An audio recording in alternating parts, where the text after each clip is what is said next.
Gentlemen, you ready? Ready. Whenever you're ready, Bert. You already recording? We are recording. Oh, okay.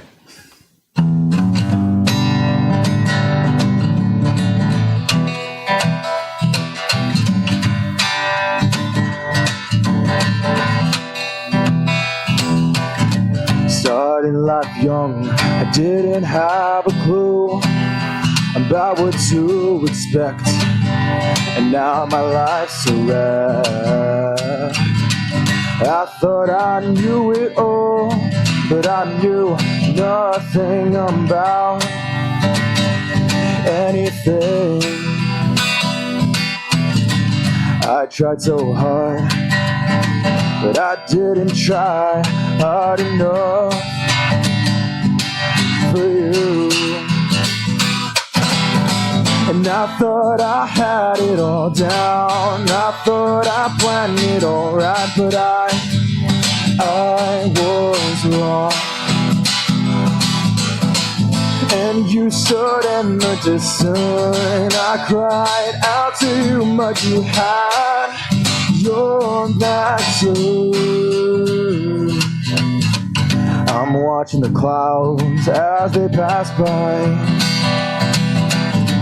poison in my lungs, waste another dime. And I think a lot, and that's the worst thing.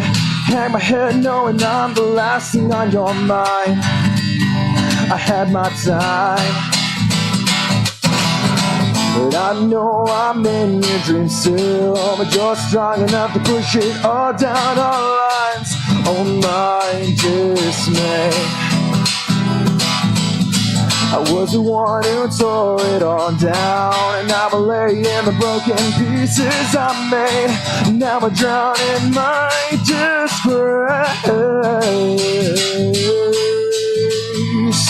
Oh, oh,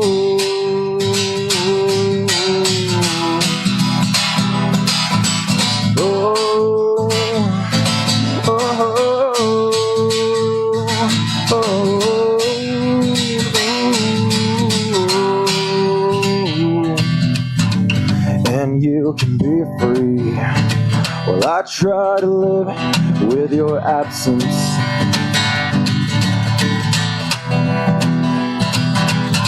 Living in this house, I pull the shades down when you're out of the light, enjoying the sun. I tell myself you forgotten, just to save myself the truth of you. And you don't care. And now I sit here with my guitar, singing another song dedicated to our break. I look around at these four walls, and I'm imprisoned by my own mistakes every day. And I'll lie and say when you ask that I'm fine, just so that you can get by with ease.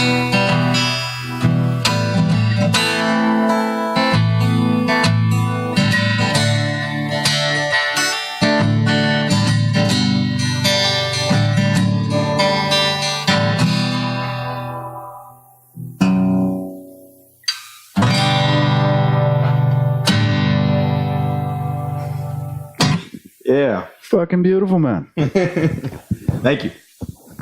Folks, welcome to Bouncing Brains. That was our guest tonight, Bert Saenz. What's up? Fucking A, man. You weren't kidding when you said 12 years. It shows. Yeah, thank you.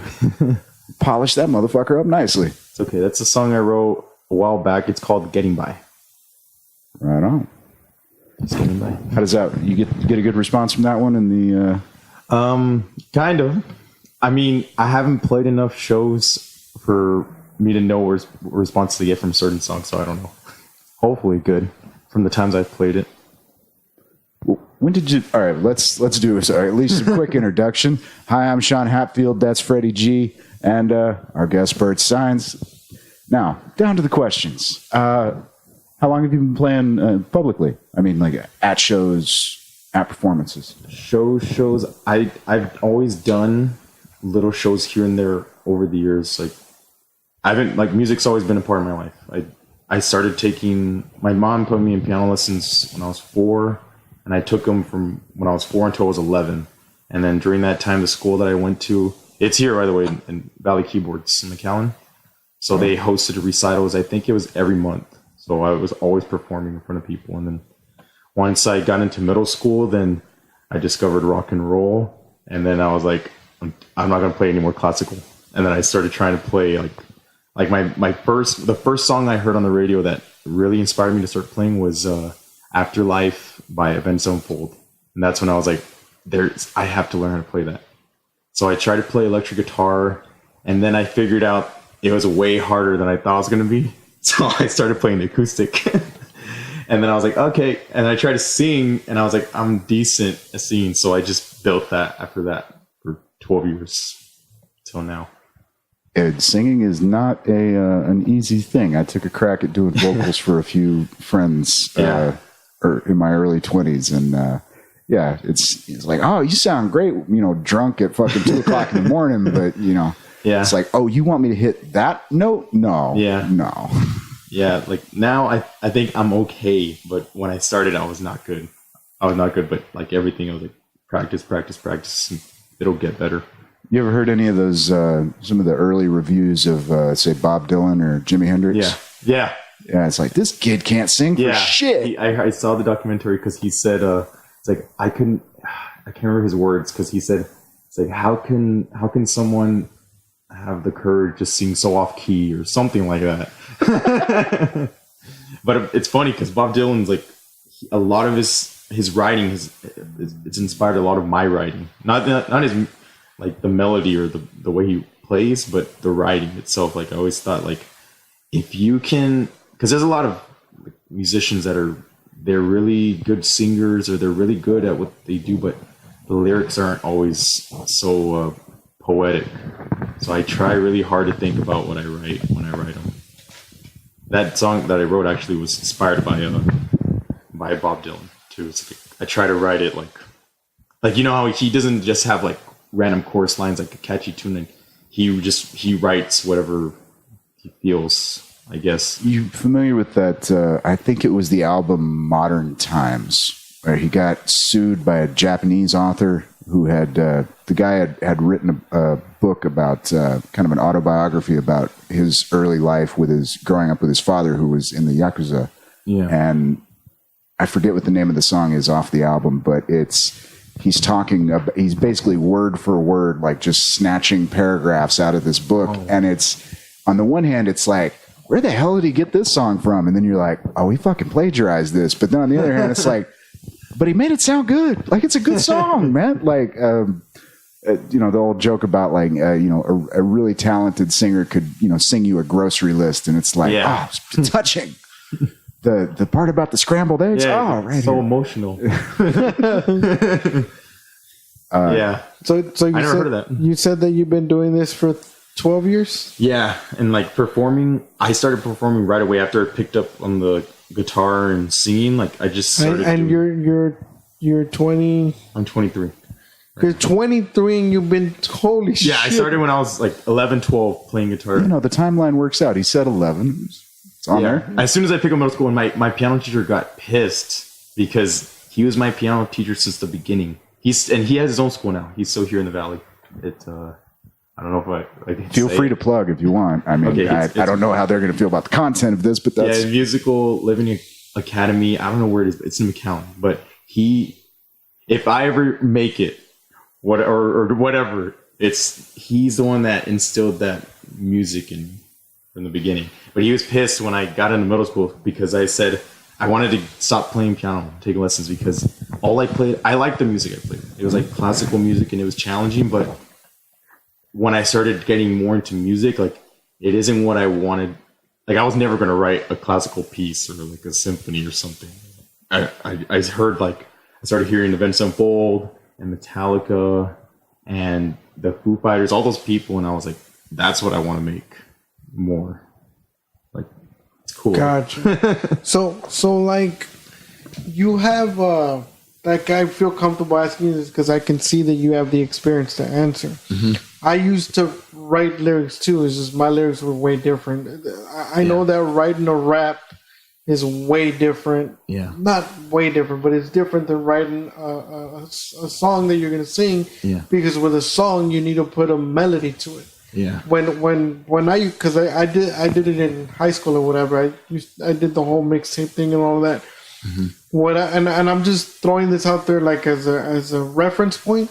Yeah. But like when I used to do it, I used to write and I used to listen to the beat, which was an instrumental. And the way I used to write it was I used to write and then I would follow the kick and the snare. So every punchline that I would drop, I have to make sure that I would line it with either the kick or the snare. Yeah. So that I could be, you understand? Yeah. So when they tell you to come in on beat, like that's how I did it.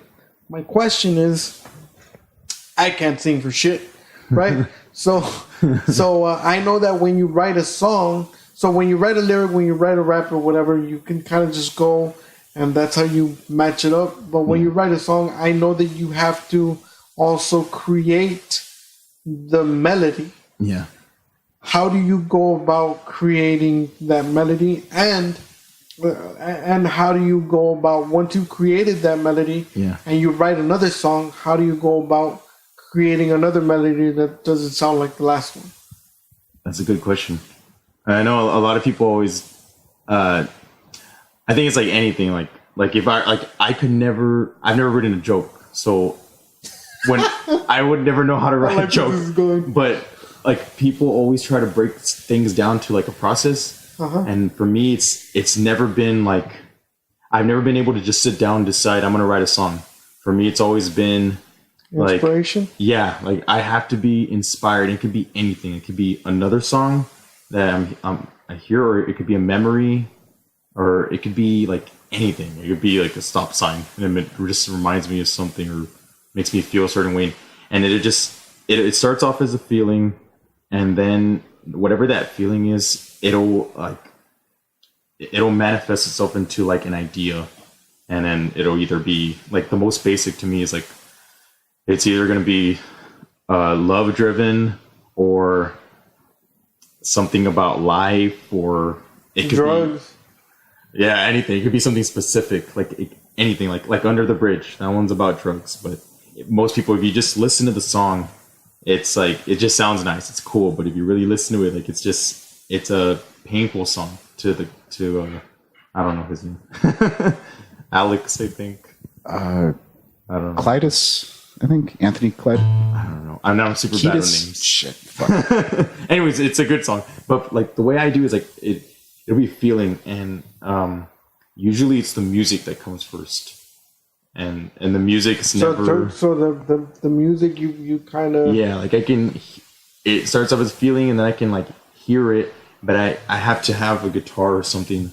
But if I don't have anything with me, I use my phone a lot, and I use the voice memos, so I'll like hum it, the melody, and then when I get home, I can either. That's what I'm saying. Like right there where you said you grab the memos, and then you hum the melody. Yeah. That I have no idea where it comes from. Okay. I have no idea. That's where I was going. It's just a feeling. And it's it's crazy because I've asked 4 other musicians that specific question, and they've given me the same fucking answer. I have no idea where it comes from. The reason that I ask is because I personally wanted to know, like if there was a process in creating a melody. I asked somebody else, they were a music teacher, but she actually wrote music. You know what I mean? So then she started explaining, she was like, well, this is how you write music. And it was like fucking Japanese to me. I don't know how. There's music theory, and when I was a kid, like when I was taking piano lessons, I did all the theory. I forgot all of it. So it's pretty much like I should... And I hope my music teacher watches this, because he's like, all those years wasted. But there is a theory, and then there is like, you're supposed to understand like the whole process behind it. I know there's a science, but for me, I like forgot about all of it, and I'm strictly just to that feeling. Like no one could ever ask me, write a song about this, and maybe eventually one day I'll figure it out. But now I've always solely relied on just being inspired, and your feeling, and now lately, like ever since I started working on it, when I have limited time, like I get that feeling a lot more because I think I don't have the time I used to have. So the little time I have to myself, like I just want to write. So I've been writing a lot lately, which is cool. So now, as far as your writing the lyric process, can you write without can you write the lyrics first without the guitar? I knew you were gonna ask that. I've only done it twice, and I've been writing also the same amount of time I've been playing. So it's like 11, 12 years, and I've tried before to just write, but then I don't. If I don't have the inspiration, like I can't write about anything. Yeah. But usually the music comes first. There's only been few instances where I tried to like write poetry, because there was a time where I read about, like, I don't know who, some people, and like they will write poetry, eventually become musicians. But the couple of times where I tried writing poetry, they did become songs. Like they were the first times where I wrote lyrics down about a certain subject, and then I just heard the music from the words, and I was able to come up with a song from that. I was actually going to ask you that. Since we're talking about like the idea of like, you know, there is a theory, there is a model out there that you can break down mathematically, but Freddy, I think we've had similar conversations in the idea of like, you know, it's like, sure, you can diagram every little piece, but it kind of takes a little bit of the, I mean, you should be able to do it, but it takes a little bit of the magic away. Do you have a hard set, say, process as far as does the sound of the words obviously has its own kind of musical tone to it, but does the melody need to dictate the lyrics, or the lyrics dictate the melody? Is there, you know, can you do an upbeat song about a horrible event? You know, is there, you know, that's a good question. Because I think it just depends on, like, for me, I'm really drawn to minor chords, and minor chords usually are darker. Right up on the mic, man. Oh, sorry. I'm drawn to like minor chords, and also 7 chords, which are more like bluesy and I guess sadder. So I like those a lot. So even if my song's happy, it sounds sad. But then there's songs like that song that Pearl Jam covers, Last Kiss. Like it sounds like a happy song, but you listen to the lyrics and you guys know the song, right? Or it's really actually sad. So I think it just depends on the person writing. You know, and that's one of those weird ones where, you know, it's like, wow, that song's kind of a downer. But then you go back and listen to the original song. I cannot remember the band that wrote that. Yeah. And it's got even more of that very disassociated. It's upbeat with that. Crazy. Oh, like, Jesus, man. That song, if you hit that song in a bad mood or with the wrong substances in your system, that will tear a chunk out. I love that song. And I covered it once, and then I made a lady cry. That one will do it. But it's a good song. It's a really good song. But yeah, just to answer your question, I think it just depends on who's writing it, because like me, nothing really ever dictates anything. It's just whatever sounds right. And it usually ends up being like, okay, I got the inspiration now. Now what sounds good to me? Yeah. It's crazy. It's crazy that I hear you say that, because I don't know if you listen to him or not, or if he's part of your catalog, or because we all have inspiration behind us, behind the creative side of us or whatever. But like when you say exactly that, I remember watching old interviews from Bob Marley. Yeah. And Bob Marley says exactly that. Oh, he said that every song that he wrote, he couldn't just sit down and like write a song. Yeah. Like it came from an inspiration, it came from a feeling. It always came from something that he felt. Yeah. And he used to say, like, I trust my gut. Mm-hmm. You know what I'm saying? So what my gut tells me to say is what my gut and my heart tell me to say is what I write about. Yeah. So I mean, I completely I completely understand where you're coming from, and what I was going to say was that's why I really do feel from past experiences, not my own, but from great musicians as well. I think that the ones that work like that, like Bob and like you're saying, those are the ones that have 30, 40, and 50-year careers. Yeah. And like are never. It's funny you say that because like now, I think it's always been this way. But now there's just so many musicians, and there's so many really popular musicians. I think because like there's just more people now, so there can be more people that are famous. Yeah. So it's just I guess it is easier now, and there's also like there's so many ghostwriters, so many, and for like a long time. Like I never really got serious about performing and all that until like last year. Like I would just go do open mic because I was bored and it was fun. But like this was the first time, not even a year, it's been a few months probably. Like I'm trying to make my name known and trying to promote my music. But for a long time, I thought like I want to be a ghostwriter. Yeah, we don't want to deal with people. Man, shit, bro. Let me tell you something about that ghostwriting part. Yeah. Back when I used to do the whole rap thing, and we'll understand each other, you know, because we're creators. But for the people listening, watching, I was always like that, bro. Like I was a type, like when I used to do the whole rap thing, I'm very jealous with my material. Yeah. So I could never be a ghostwriter for anything. Yeah. Like I just can't, because I have that feeling to where, like if I write a song for you and then I sell it to you, like, and then I listen to it and it's coming from you, like that's my jealousy. It's like, that's me, bro. Like I just gave you my feelings, you know what I'm saying?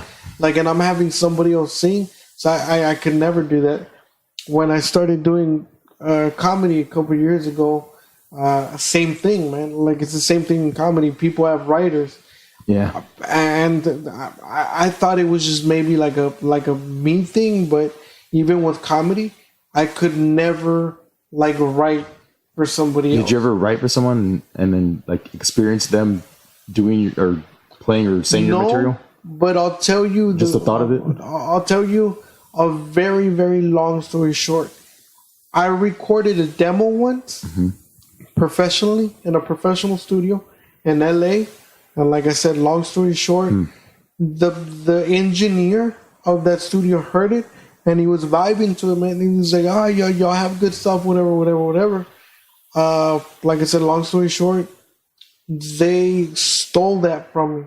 Like they took it and they left with it. And for him to say like that it was good and everything, and these were big people.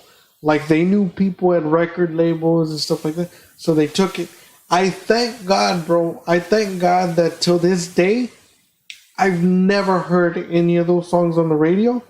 But going to like what you were going to ask me, I would feel a certain kind of way if like I were to ever hear any of those songs on it. Like that, I think that would like tear me apart.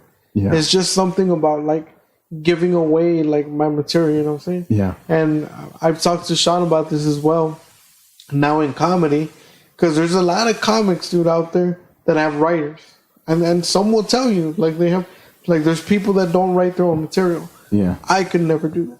I could never write for somebody else, and I would never let somebody else write for me. I'll let you give me an idea. Hey, maybe this sounds a little better if you kind of twist it like this. I'll take that. But for me to be like, hey, Sean, can you write this 2-minute bit for me real quick? Like, I would never do that. You know what I mean? So I think a lot of it does have to do with temperament. I'm assuming since, you know, Dylan, you probably know some of the more, say that, in the blues and stuff, some of that middle ground where kind of country met rock at the end of the 60s there, and you had a lot of like prolific singer-songwriters and also a lot of performers that we've talked about this as far as like Johnny Cash and, you know, Willie Nelson, all these guys that, you know, they're thought of as like, you know, the singer-songwriter type, which is not to say that Cash or Nelson never wrote music, but then you got some guy like, I believe his name was Sam Goodman, who was, I mean, just prolific as shit. Everybody recorded his stuff. I mean, he even had guys who were singer-songwriters. You ever heard that song by... oh, shit, my mind just went blank. It's...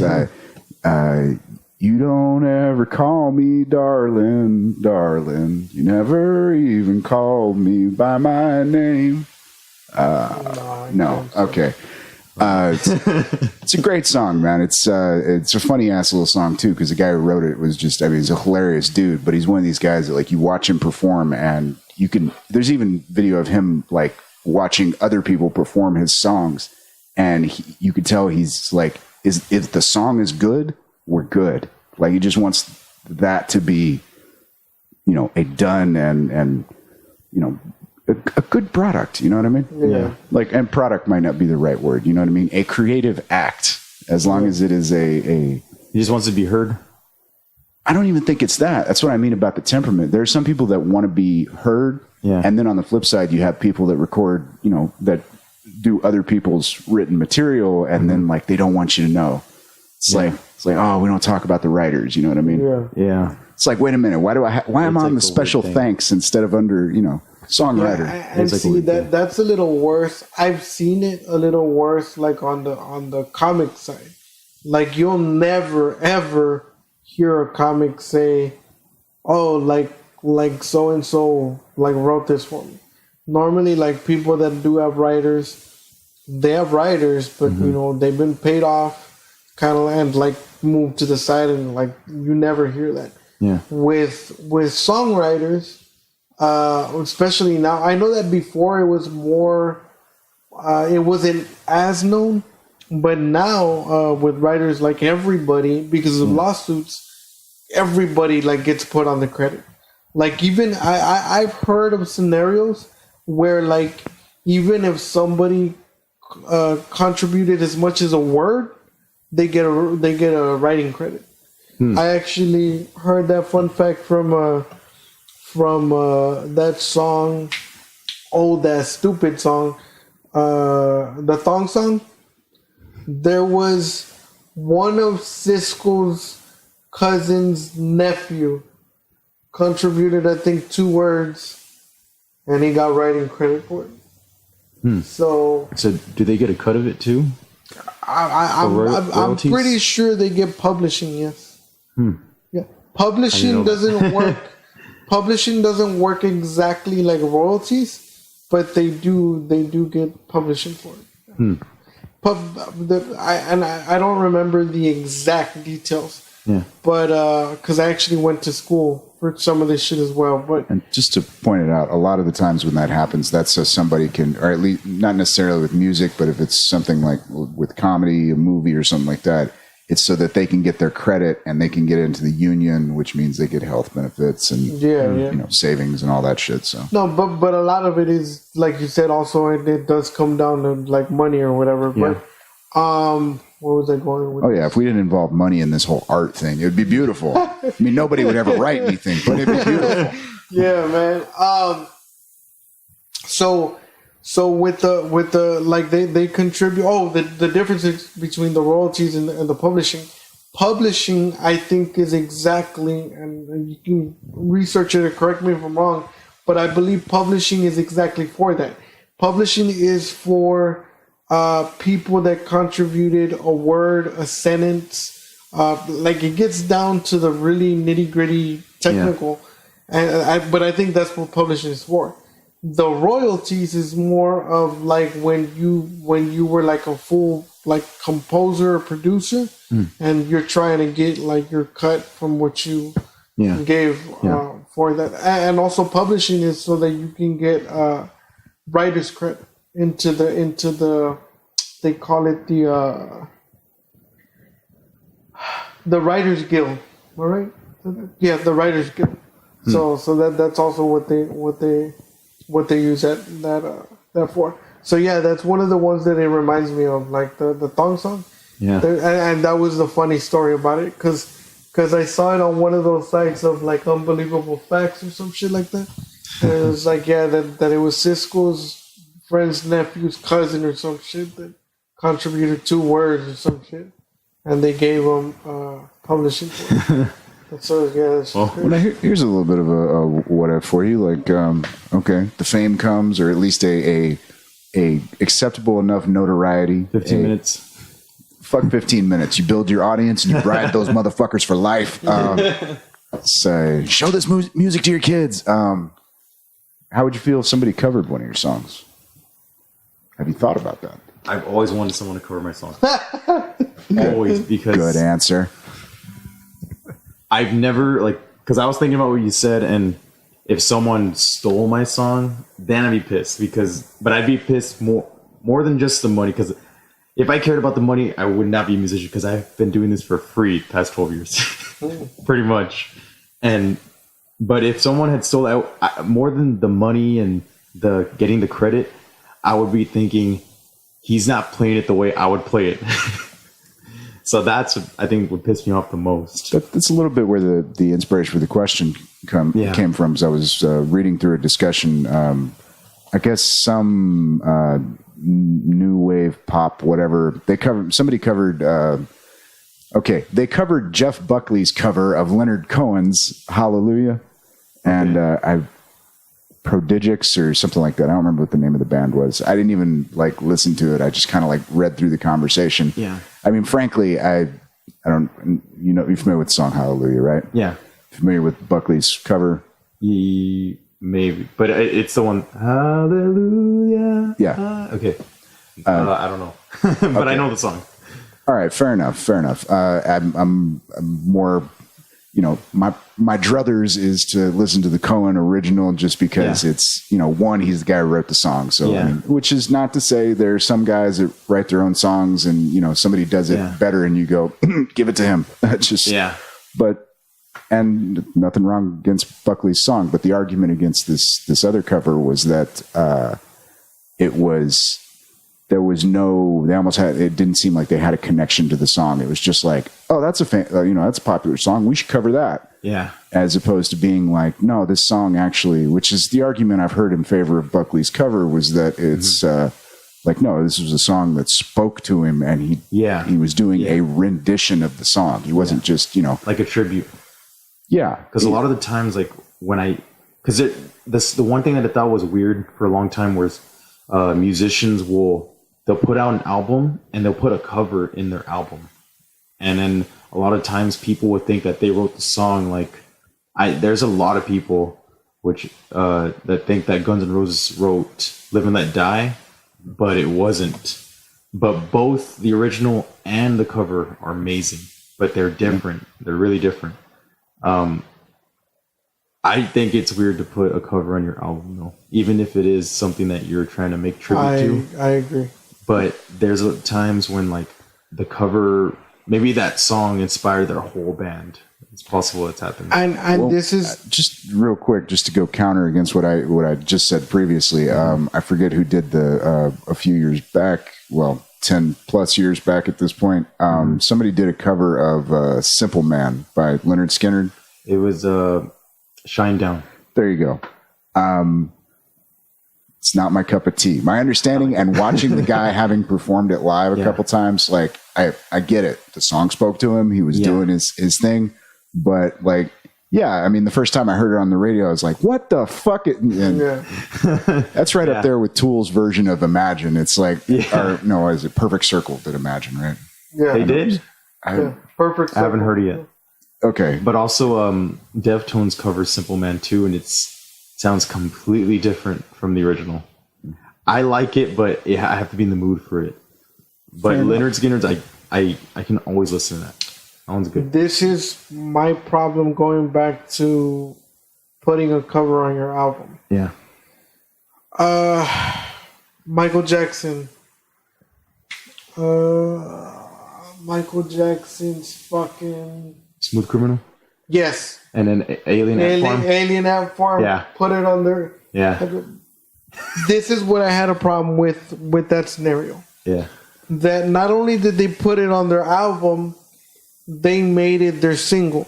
Not only did they make it their single, But that single was what made the whole album skyrocket to number one. Damn. That's what I have a problem with.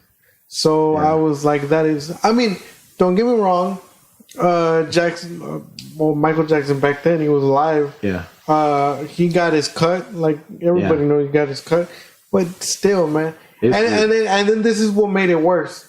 They had that number one hit. The kids, whoever they were, got their money. They got notoriety. They got the pussy. They got everything. This is what I have a problem with. Then you never heard from them again.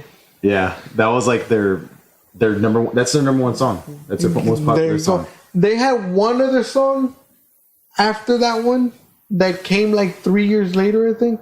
And like you heard it, and it was like, but even that, everybody's reference was like, hey, I remember everybody, they were like, hey, that's catchy, who's that? And everybody said this. They're the ones. They're the ones that played Smooth Criminal. Played Michael Jackson's Smooth Criminal. Oh, okay. But nobody remembers. Like they're known. Like once time has passed, and like, oh, they're the band that plays Smooth Criminal. Yeah, that's what they're gonna be known as. That's the problem with that I have. Yeah. With like doing covers on your album or stuff. I don't even like when fucking people do fucking samples, bro. Rappers do a lot of samples.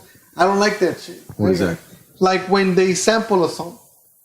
Oh, like they take an old melody from a song? Yeah. Okay. They'll take an old melody, they'll loop it or whatever. Yeah.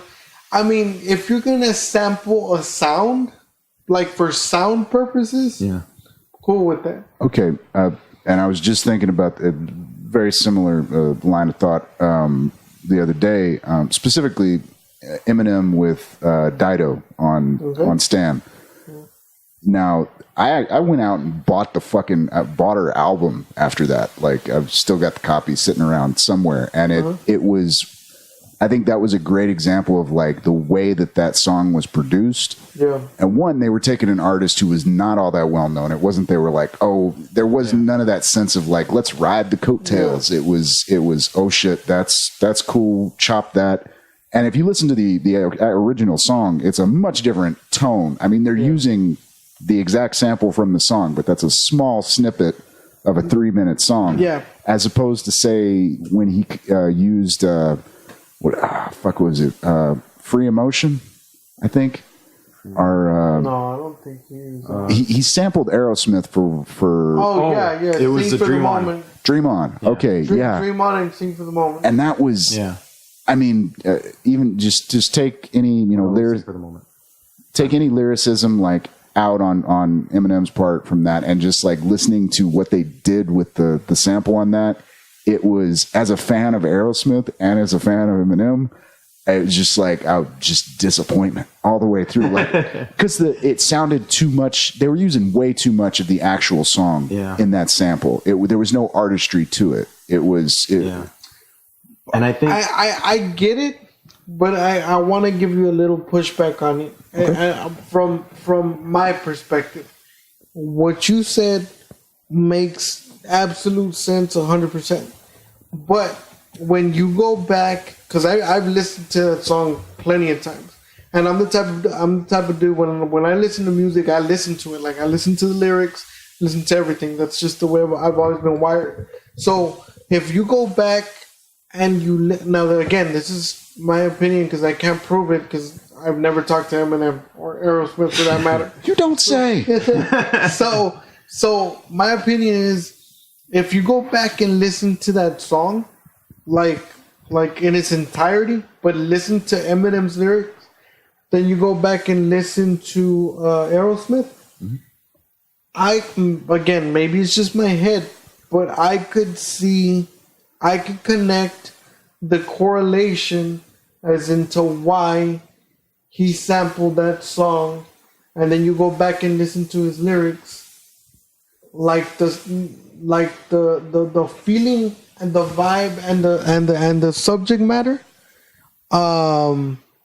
like it I feel that it correlated. And I think that that's also the reason as into why he did it. Well, I mean, aside from the fact that in one of the interviews, he always said that he wanted to work with Aerosmith, but he didn't elaborate too much on how like the sample came about. I know he got permission, he got the write-off, whatever, but that's just me listening as a fan. Yeah. The lyrics from both songs, and then like I said, what Eminem is talking about, I feel that they correlate. So I think that had something to do with the sample as well. Just to be clear, I'm not saying that using the sample wasn't necessarily appropriate. Like if that was, well, I know you're not. It was the execution I had a problem with. Yeah, it. So the production of it, like basically. I have to imagine if I'd never heard Aerosmith before, right? Never come across this song in my entire life, and I listened to that would not have made me want to go. Like I said, I heard the Marshall Mathers LP, and within that same month went out and bought the Dido album. So I was like, this bitch can sing her ass off. Yeah, it's like a gray area. Yeah, because it's like what you're saying about Stan and with the covers, it can be kind of weird because maybe there's a famous artist like Eminem, and then the other one that he's using the sample from is not well known, but it'll inspire people to go and listen to their stuff. Yeah. Same thing with Last Kiss, because like Pearl Jam, they're the ones I heard play it. Right. But I was like, when I found out it was a cover, I wanted to listen to the original. But then there's also like there's the fans, either you love or hate what they did with it, even if they're fans of both. And then there's also like, well, that's part of the reason I have an issue with pulling it off poorly is that that song in particular. Because I did like it. What? Wait. What? The Sing for the Moment. Oh, I did too. Like I did too, but I understand his point of view. But yeah. He's saying that you just didn't like the production and the engineering behind it. Yeah, and it may have been just like a meeting of just the wrong connections, like just for me, because like I grew up on Aerosmith. Like I admire Eminem's artistry, but I didn't grow up on the motherfucker. Whereas like that song was like the soundtrack from like pre-vocal days. You know what I'm saying? So yeah, I would be more afraid if you would have said Eminem was a soundtrack to your childhood, because then it's been like that. I'll be honest, there are a few years I don't remember, but I've been hitting the head a few times. There are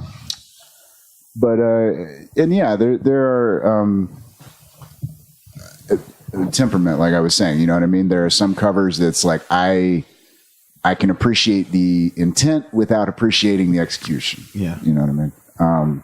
It's funny that we're talking about this because I think last week or a couple weeks ago, I had posted, and I feel really strongly about this, like when it comes to artists and when it comes to expressing yourself as an artist, and I feel like anybody can be an artist. Everybody in the world can be an artist if they want to.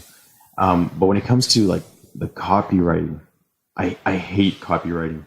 I do it because I just do it. But you were the one that posted that. Yeah. Okay, so I wanna argue with you. Okay. Yeah, it was you. So somebody made that post. It was you. And then the comments were interesting too. So I want to bring those up too. What was the post? Okay, I just posted like that. I can't remember because it was long and I don't remember what I was doing, but I said I hate copywriting because I think that it sets an obstacle for an artist. Like, it makes you feel restricted. Like, oh, I can't write this and perform it or publicly without copywriting it, or else I'm scared someone's gonna steal it, and then I'm not gonna get any credit for it. And I feel like I don't know how other people feel about it, but I think that maybe others are like that keeps them from writing or trying to express themselves. And I know in my experience, the reason why I brought it up is because I have so many songs and I don't know which one's better than the other. But when it comes to copywriting, like, I don't know if you guys have done it, right? Have you done it? Copywriting? Yeah. Yeah, I have. So it's expensive, like it's like $50 per copyright. And it takes like 6 to 8 months. Yeah, it takes forever for them to process it. Yeah. So you can write a song in like a second. Yeah. But I'm gonna shoot your plane. That's pretty much what I said. You're playing down real quick, and I'm gonna show you a shortcut. I get it. I this is what I'm getting from you.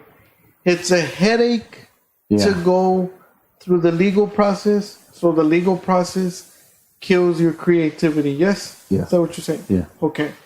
So let me tackle that first. First of all, when you write, don't think about the copyright. Yeah. Let the copyright go, because that will kill your creativity if it's in the back of your head. Like, don't just leave it alone. Write, inspire, pour your heart and soul and an inspiration into what you're writing. Don't think about it. Don't whatever. What you said is right. Is absolutely right. You need it. It's something that you need. And in a little bit, I'm going to come back and explain to you that side of it. But the shortcut that I want to show you. So let's say that you write a song, right? Write your song, wrote it. This is the song, however many pages you got. Excuse me. This is, you know that these 3 pages is your whole song.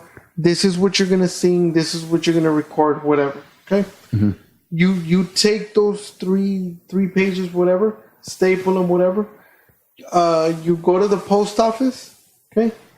You're gonna certify mail those 3 pages to yourself. Okay.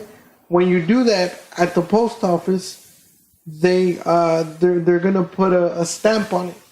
They're gonna stamp it and they're gonna seal it because it's certified mail, right?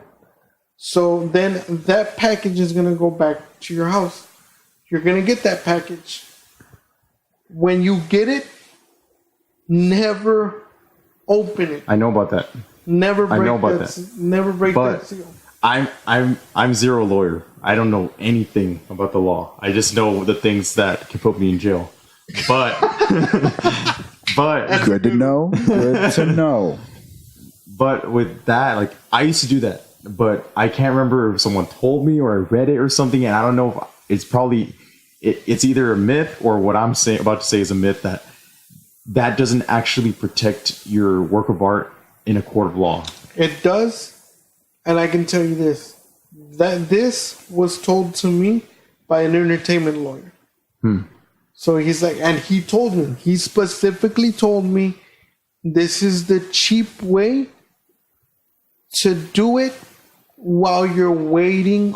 He's like, I still advise you to file for your copyright. Yeah. But because it's a long period that you have to wait, like, this is the safest way to do it. And he's like, as long as you don't break that seal, like, that will hold up, and it'll hold up in court. Of course, he's like, you're gonna have to get yourself a lawyer and everything. Yeah. But as long as your lawyer walks into court with this, and as long as you get an even half decent lawyer, like, you're good. Still get your copyright, still wait on it. But once you have this and you don't break that seal, you can go record and perform wherever you want. Now, on the flip side of it, that I wanted to tell you on why you should do it. Plain and simple, brother. Yeah. Because of what I told you earlier. You don't want the shit that happened to me to happen to you. No, I do. I still do it. I just don't want to do it. So, no. What I'm saying is, you don't want somebody to steal your music. Yeah. You never copyrighted.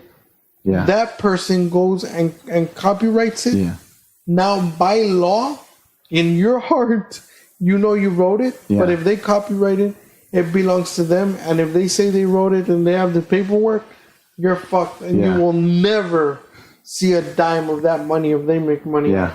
No, I know. That's the problem that I've had, because this is not the first time I have this conversation with somebody. Yeah. But that's the problem that I've had with people that say that they want nothing to do with copywriting. Like that's Yeah. why I try to make them understand. No, I understand. Like, why- the song I played in the beginning, that's copyrighted, by the way. Good. Now on the other side of this too, man. Going on to like what you said, I'm pissed off and upset and jealous that in our art form, ours in comedy, Yeah. copyright doesn't apply to us, bro. Yeah. That's why. Okay, George Carlin cheat that's- code. You write it as a book and you copyright the book. Yes. There's also a cheat code with the music that I don't know if it's free or, but you can do all your songs in bulk. I'm sorry. Can you repeat that? What? You copyright the entire album. You can copyright all the songs in one. When you're thing. doing. Yeah. So it's like whatever, how many songs for $50. Yeah. But it's funny. Well, that's how you're supposed to do it. I mean, if you're gonna record an album, I know people that do song per song. It's like I just copyrighted 4 songs, $200. I'm like, that's not what I did. yeah. I mean, that's the cheapest way to do it. But Yeah. but I mean, the problem with musicians, and I get it, like I understand, but the problem with musicians is that there's like 10 fucking versions to like one song before they decide, okay, this is what I'm gonna record. You know what I'm saying? So that's the difficulty. That's why I specifically said, when you're gonna do this, make sure that this is the song that you're gonna go Yeah. with. No, I do that too. Because you don't have the money to like. Yeah, Go I on. misspoke earlier too. I didn't mean that it stops you from being creative, but it keeps people from expressing themselves. Yeah, and That's I what get meant. it. I get it. Like going out and just actually performing. Because I went through I went through the same thing. Yeah. You know what I'm saying? So another real quick trick that I want to show you as well, as far as the lyrics and your song. When you write the song, you write it out, whatever. Yeah. Get yourself the fucking thing that you said, the voice memo. Yeah. You can record those lyrics a cappella, Yeah. and as long as you record them, Yeah. with your voice, and also just make sure that you enunciate and pronounce every word for word the way you have it, and you keep that. Your voice recorded in court also holds up. What federally. I used to always do, I record everything on, whenever I record anything or like start writing a song, I record it in the voice memo so I don't forget. And I also type it out and I'll email it to myself. I do that too. That. Oh wait, no, an email. And I don't know what it'll help, but I gonna- just do that. Just the do. And I don't know if an email would work. I don't think hold it up in court. But that's just like, that's part of my writing process. Yeah. What were you? You were about to bring up what was in the comments of that post about. I think you're about to bring up it's about comedy, and like when it comes to the guys were saying that it's so easy for people to cover songs and make a living covering songs, but you can't cover a comic and be I'm a cover comic like that kind of thing. You At least I don't think. technically can, and this is where me and him bump heads. Oh. Robin Williams. We've had this conversation like once or twice. Which version of this conversation are you referencing here? The one that we had with, I don't know if it was Rudy or not. Somebody said that they consider Robin Williams, and a lot of people are gonna hate me when I say this again, but I don't give a fuck. Motherfucker's dead. Who cares? I don't like when they say that Robin Williams was a great comic, was a great stand-up comic, because he wasn't. Yeah. My pet peeve with that is you cannot be a great comic if you don't have your own fucking material. So now I get it. Like, back that one up for a second, See what I'm Sparky. saying? Yeah, man, the motherfucker wrote material. he did, but did he not use other people's material and then go and pay him off? Yes, There you go. self-admittedly. I didn't even know he was a comic until last year. So That's fine. Like, know. and that's fine if the other person accepts it, so on and so. But to me, in comedy, it's It's just no. I just that's why now let me back up a little bit. Robin Williams as a comedic actor, fuck yeah, I love Mrs. Doubtfire. You know what I'm saying? I love Flaubert. I like Jumanji. Jumanji, fucking classic, bro. A comedic actor, awesome. But as a stand-up comic, no. And he will, in my book, because apparently in everybody else's book, he's great. In my book, he'll never be great because I can't give him that writer's credit. I can't, and I get it. He did a lot of prop, improvising and prop and all that. That's fine, but it's still not true to its form. You know what I'm saying? It's like you said earlier with the music. Mm-hmm. People that make a career and a living off cover songs. Yeah. That's just, I mean, all right, fine, you're getting money, but in my book, I don't respect you as a musician. I'm just saying, you know? Well, some songs, like, if you can cover, like, Sweet Child of Mine and the solo and everything, that's hard. I can't do that. I can't play that solo.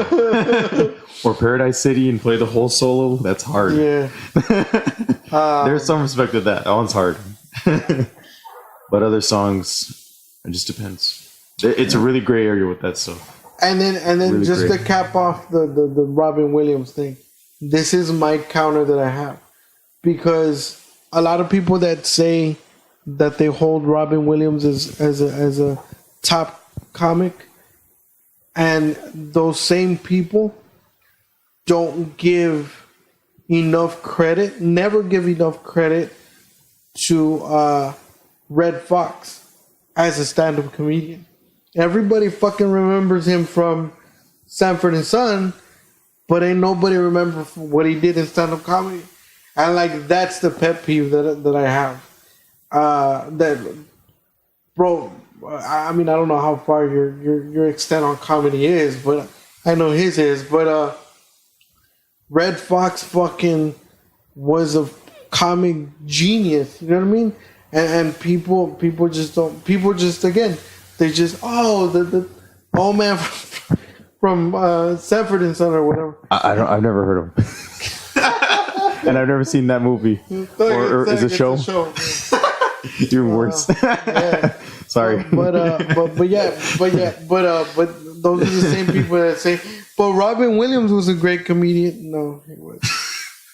Now, another thing that I will say, and this is, I promise, this is the last part. Okay. Robin Williams and the way he incorporated his mannerisms and his actions into the bits, mm-hmm. That was genius. Yeah. He had a way of like captivating you when you were watching him. Like nobody walked out of his show.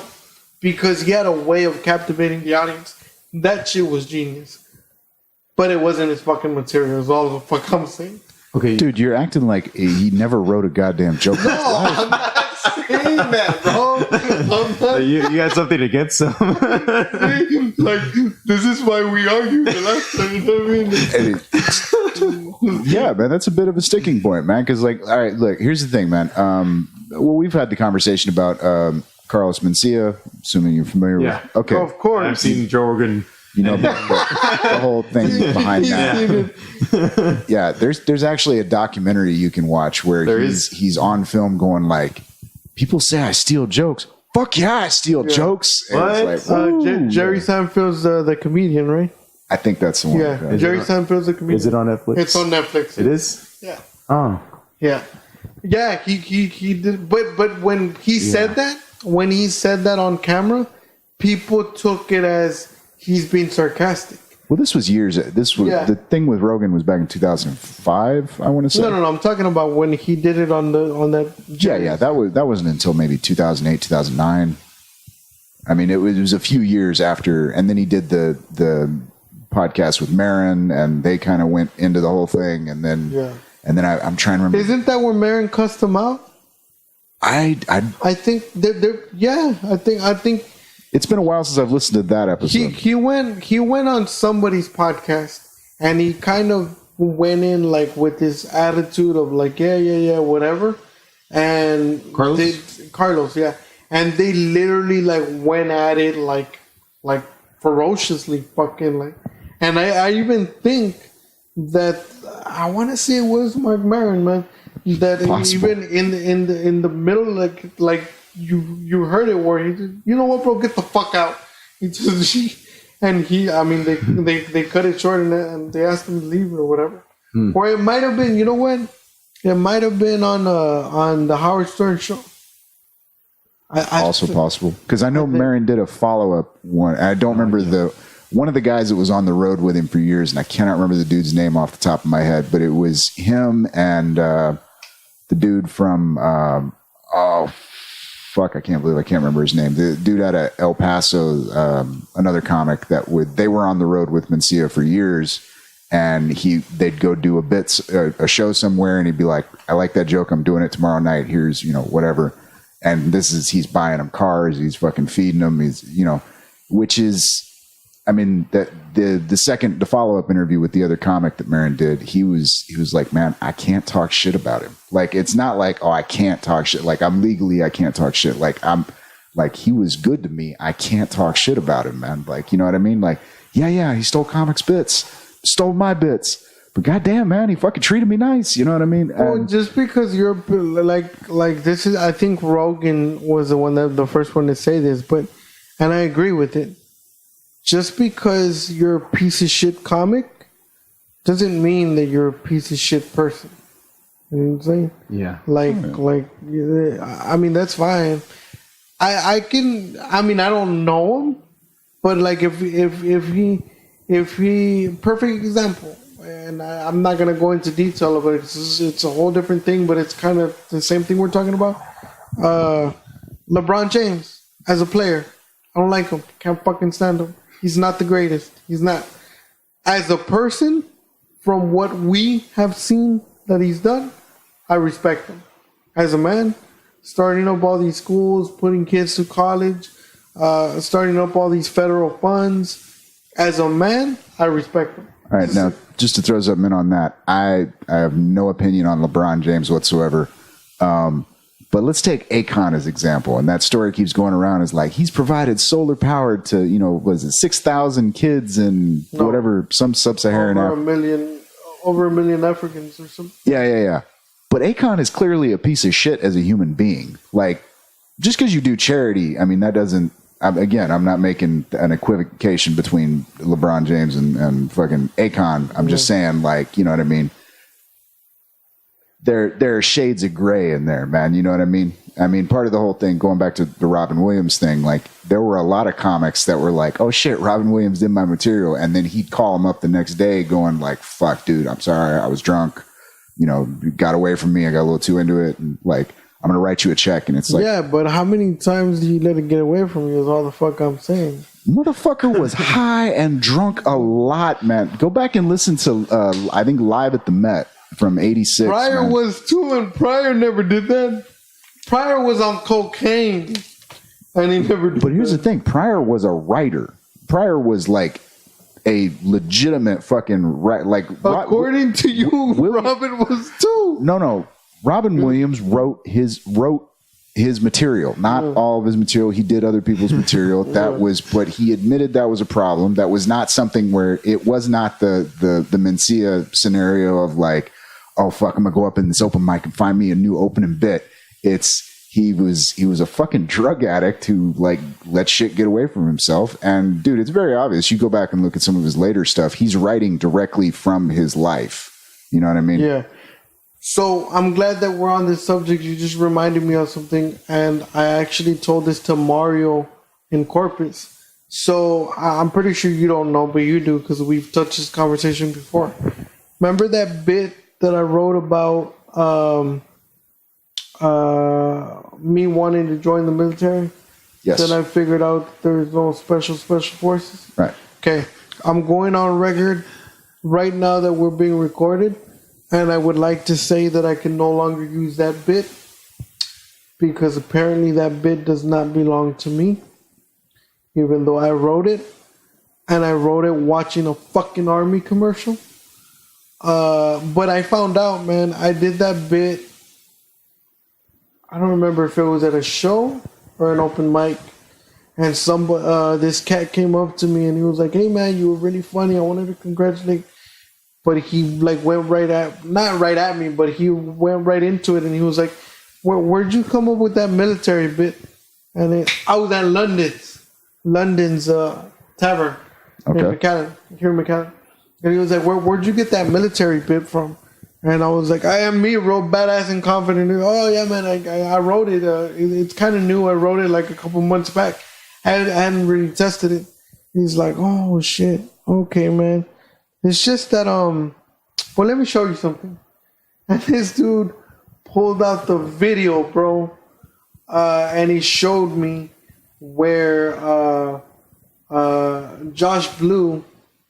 There's a comic that has the same condition that I have that I didn't know. I genuinely, that's why I have no problem admitting this in the open. I genuinely didn't know like about it, about the actual bit, and then he showed me that now bit. And we've had this conversation as well. Are we talking beat for beat, or was it just like same premise?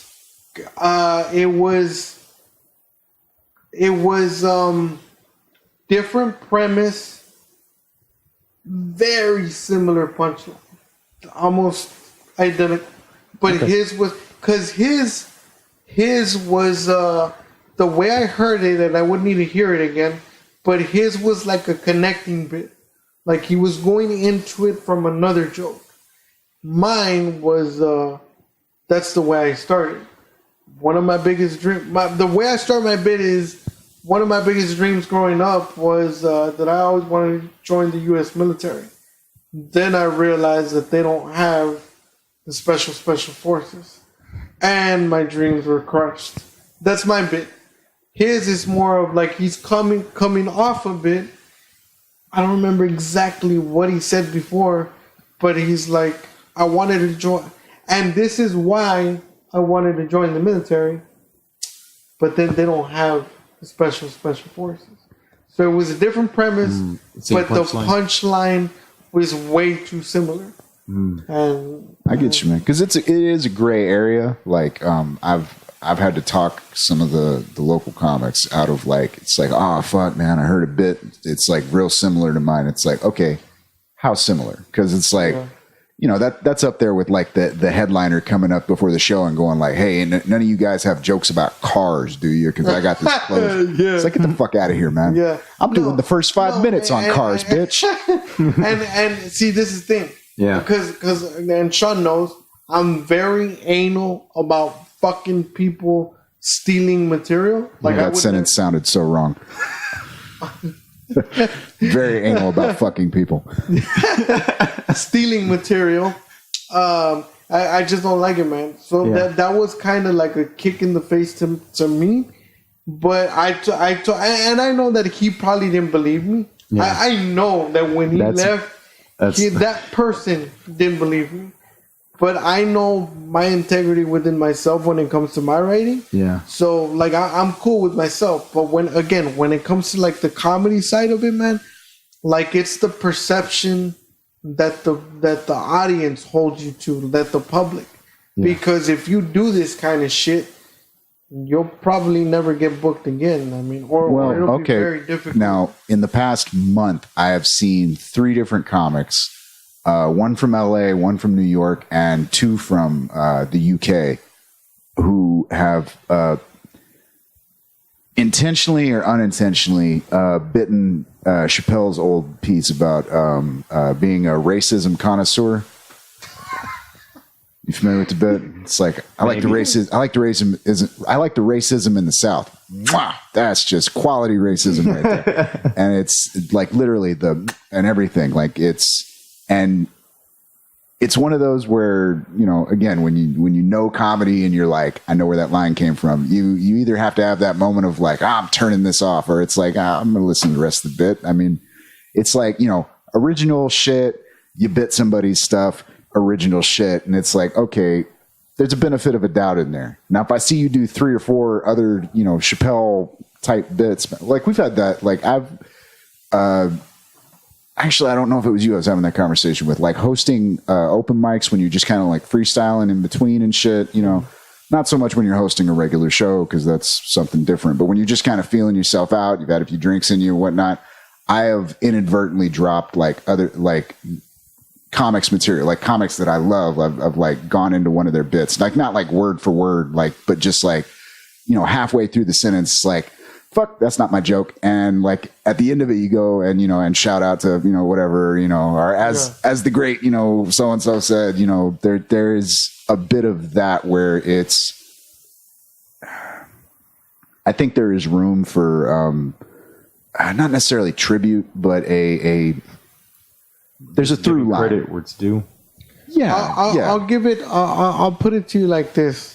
Well, not just credit where credit is due, but I think there is a through line in art, music, obviously too, man. Like, I mean, I know there are people that get in trouble sometimes, but it's like, well, you stole that chord from this song. That's always been my worst fear, for someone to tell me after, like what you said, someone coming up to me and being like, your song sounds exactly like this song.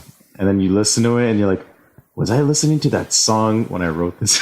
Did I hear that song? There is a short story by an author named Spider Robinson. It's called Melancholy Elephants. And the entire idea is, it's a bit of a science fiction story, but okay, you know how like for the past, say, 50 years, they've been pushing the copyright extension past death farther and farther out. I think at this point it's damn near up to 100 years after death. It's 70 or something like that. Regardless, like if you didn't even live to 70, but your family gets to keep the money from that shit, like, okay, we've got a problem. But the problem that the author is talking about in the story is that there is only so much that you can do. You know what I mean? There's only so many colors in the palette. There's only so many notes that you can. Yeah. And that's what I was thinking when he was saying. Sorry to interrupt. No. The premise is basically like this guy, you know, great composer, goes to write his wife like a love song for their anniversary, and she's like, oh, this is great. And he goes to copyright it, and he gets a notice back from the copyright office. Oh, that was actually a commercial jingle from when you were like 5 years old. And then he kills himself. And granted, we're talking a fictional story, but it's that idea of like, well, fuck, I'm a creative person. If I can't be creative. But see, it's a little different with music and then with comedy, because with music, I mean, you're creative, and then like you're saying, you got these chords, and there's a lot that goes into it. With comedy, I feel that the canvas for your creativity is way bigger, because there's no, I mean, other than premise, punchline. Well, you just mentioned the perfect example, man, is your own bit, where it's like don't get me wrong, there's a possibility that you had heard Blue do that bit and then that kind of stuck around. But that's the thing. Like, when your own brain is telling you, no, I wrote this, like coming up against that like wall of like, you know, oh shit, wait, did I pick this up from somewhere? Is there a little bit of this influence in there and all that? Like, it's not like, again, if you're going word for word, you know, and it's like, oh shit, I am repeating another. That's what I was gonna say. That's the example that I was gonna cap it off with. That, like, and I'm not gonna say it'll never happen, because there is a possibility that it can. But if me and, like, for example, if me and Josh Blue were to share the stage, and I go up first, and then I do that joke. He goes, let's say that he, for whatever reason, didn't hear me do that joke. He goes up next, does the same joke. The audience is going to know. It's like, okay, who stole who?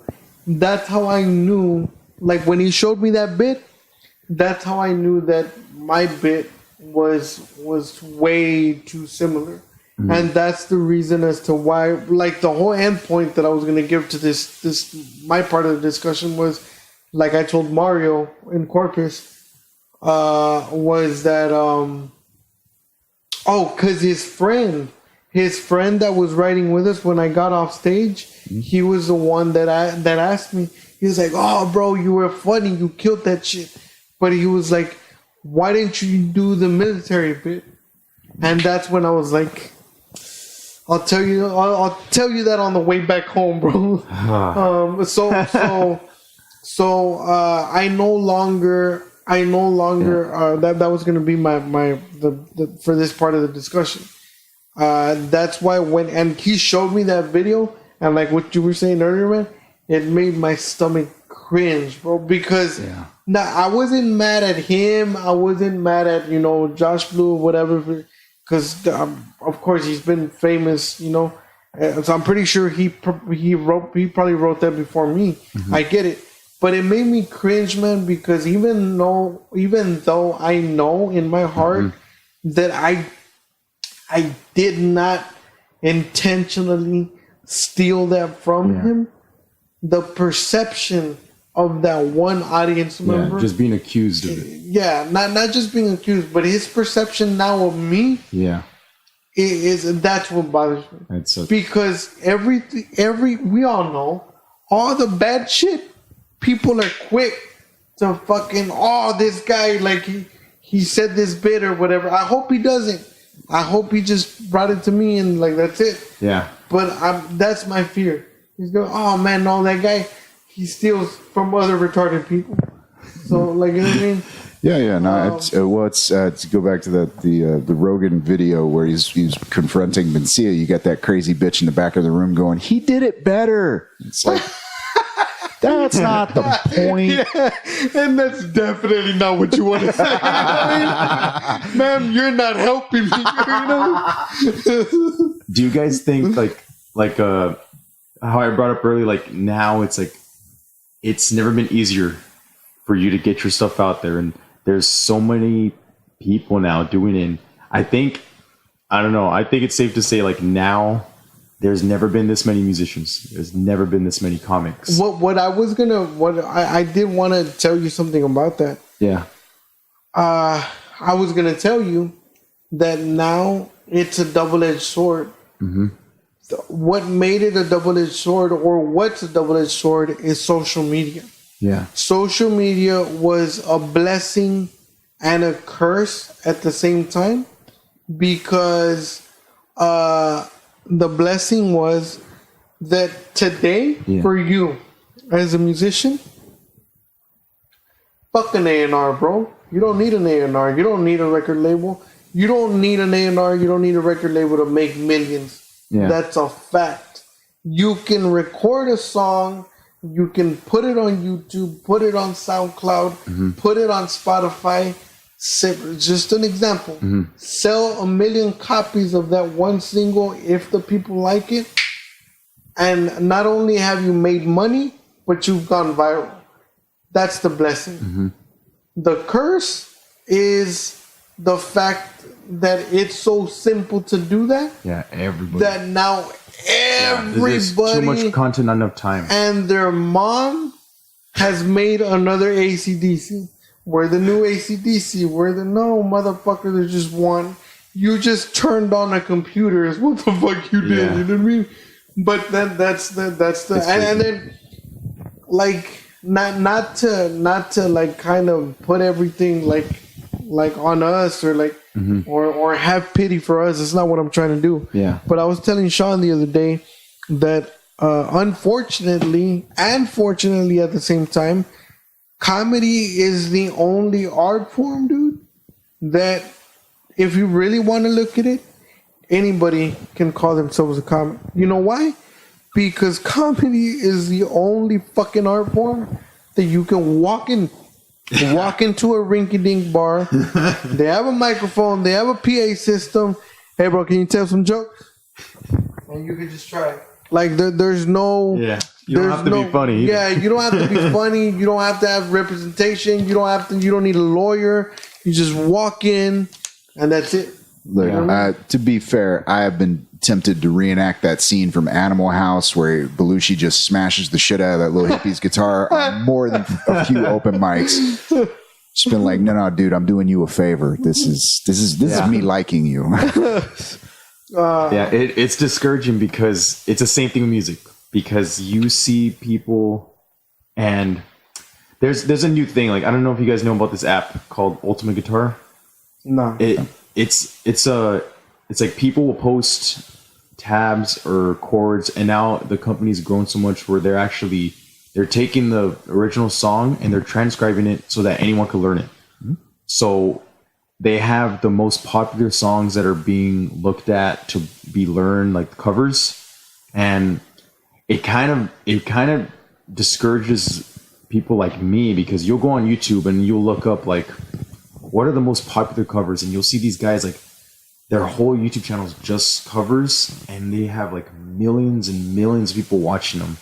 But it's just like anybody could do it. If you look up like, I don't know, like Black Pearl Jam, you'll find me and probably like thousands of people that have covered that song. Thousands. It's the same thing with comedy. Anybody could just record themselves like, I'm a comic and this is me doing my joke. I've got a thing right now where, and it's not not concerned at all. None of my shit's copyrighted. Yeah, well, I figure it like this, man. At this point in time, like, I'm not charging anything for the product. And by the way, I did want to bring this up as far as the copyright. Are either of you familiar with the Creative Commons copyright? No. I have no ground to speak on this except for the fact that I read an author named Cory Doctorow, and his whole thing is he basically has realized that his customers are not necessarily the people that are reading his books. He's selling books to publishers, but the way he's got his copyright set up, he can give out, basically he'll publish the book, with the publisher, and then go and put a free version out on torrents. And it's like, go ahead, take my shit. I'm getting paid by the publishing house. They're going to pay me my money.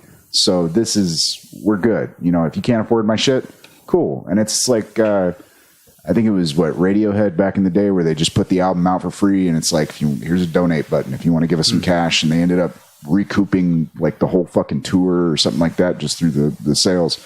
What I was going to, where was I going with this?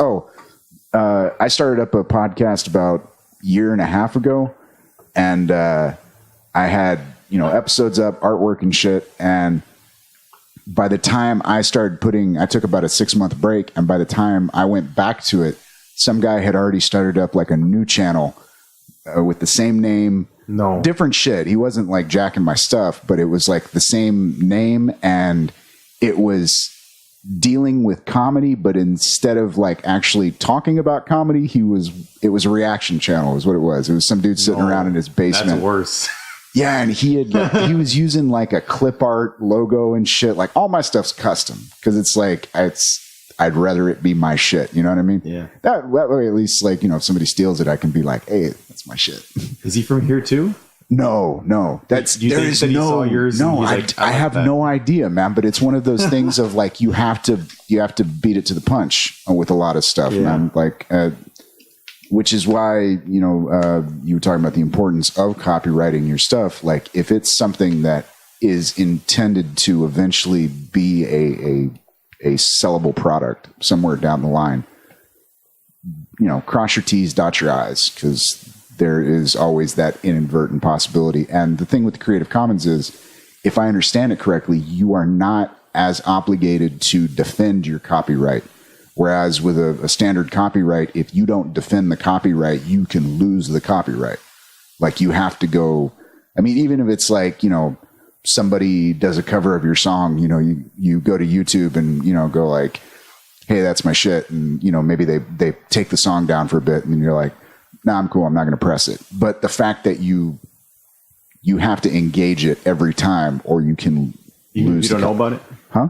Even if you don't know about it? No. If you know about it, then you have to engage it. There has to be some acknowledgement of that. Whereas there are more options, if I'm understanding it correctly. Like I said, this would actually be fascinating, is to bring somebody in here and actually talk about copyright. Because hell, we could probably fit like 6 or 7 motherfuckers sitting over on the other side of the room just taking notes, going, And it's funny that you say that. I actually know somebody. But yeah, there are more options, and I think part of it is because of the fact there's so many people being so prolific, and it's not like back in the day where, the people that were getting copyrights were the studios, you know what I mean? So it's like, you got 5 different studios, and, they're not very likely to step on each other's toes. I actually heard a great story a while back about Elvis Presley went to Dolly Parton's to cover, I cannot remember which song, but she was like, "Oh my God, Elvis Presley wants to cover my music," and then like she gets the contract, and it's like, and I get 50% of the royalties on the original song, and just she's like, "No, fuck you." But yeah, you have a lot more options as a creative person now, and it would be nice to see more of these conversations going on instead of like, you know, don't get me wrong, we can all kind of sit around and go like, yeah, I like fucking being creative, and it's like, okay, that's great, but like at the end of the day, how are you putting that out there in a way that's going to be long term, both productive and sustainable? Yeah, you know what I mean? Because I mean, there are plenty of musicians out there who, you know, put out a couple of great albums 20 years ago, and they've just been riding the royalties ever since. Yeah, and that's great. I mean, shit, with the Beatles, man, fucking, you know, they were active for maybe 10 years, and they've probably, I'm trying to remember, I saw a number at one point, but they were comparing the Beatles as composers up against, you know, various other singer-songwriters, and it's not even fucking close, man. They've got something like 400 fucking songs accredited to McCartney and Lennon. And I mean, yeah. But a lot of that was the fact they had the studios behind them, you know, covering all the bases as they're going along. But I think there are more options available now, say with the podcasting thing. Once we publish, like that's proof of fucking, you know, like it's kind of, I mean, granted we're talking podcasts and shit, but not the comedy. You publish your comedy and somebody's going to be doing your joke by tomorrow. Yeah. I don't know where I'm going with this. This is a little bit of frustration coming out. That like when I wanted to go back to was what you were saying with your music, like when and I just had this discussion today at work with somebody that knows nothing about like the comedy process and how it works and with music. Oh, because he saw pictures of me performing in Corpus. So he's like, "Hey man, I saw you perform. How did it go? Whatever, so on and so forth." And I told him, he's like, "Hey, I've seen that you post pictures before, but I've never seen your set." And I was like, "Bro, that's why you should come watch me." And he kind of laughed it off.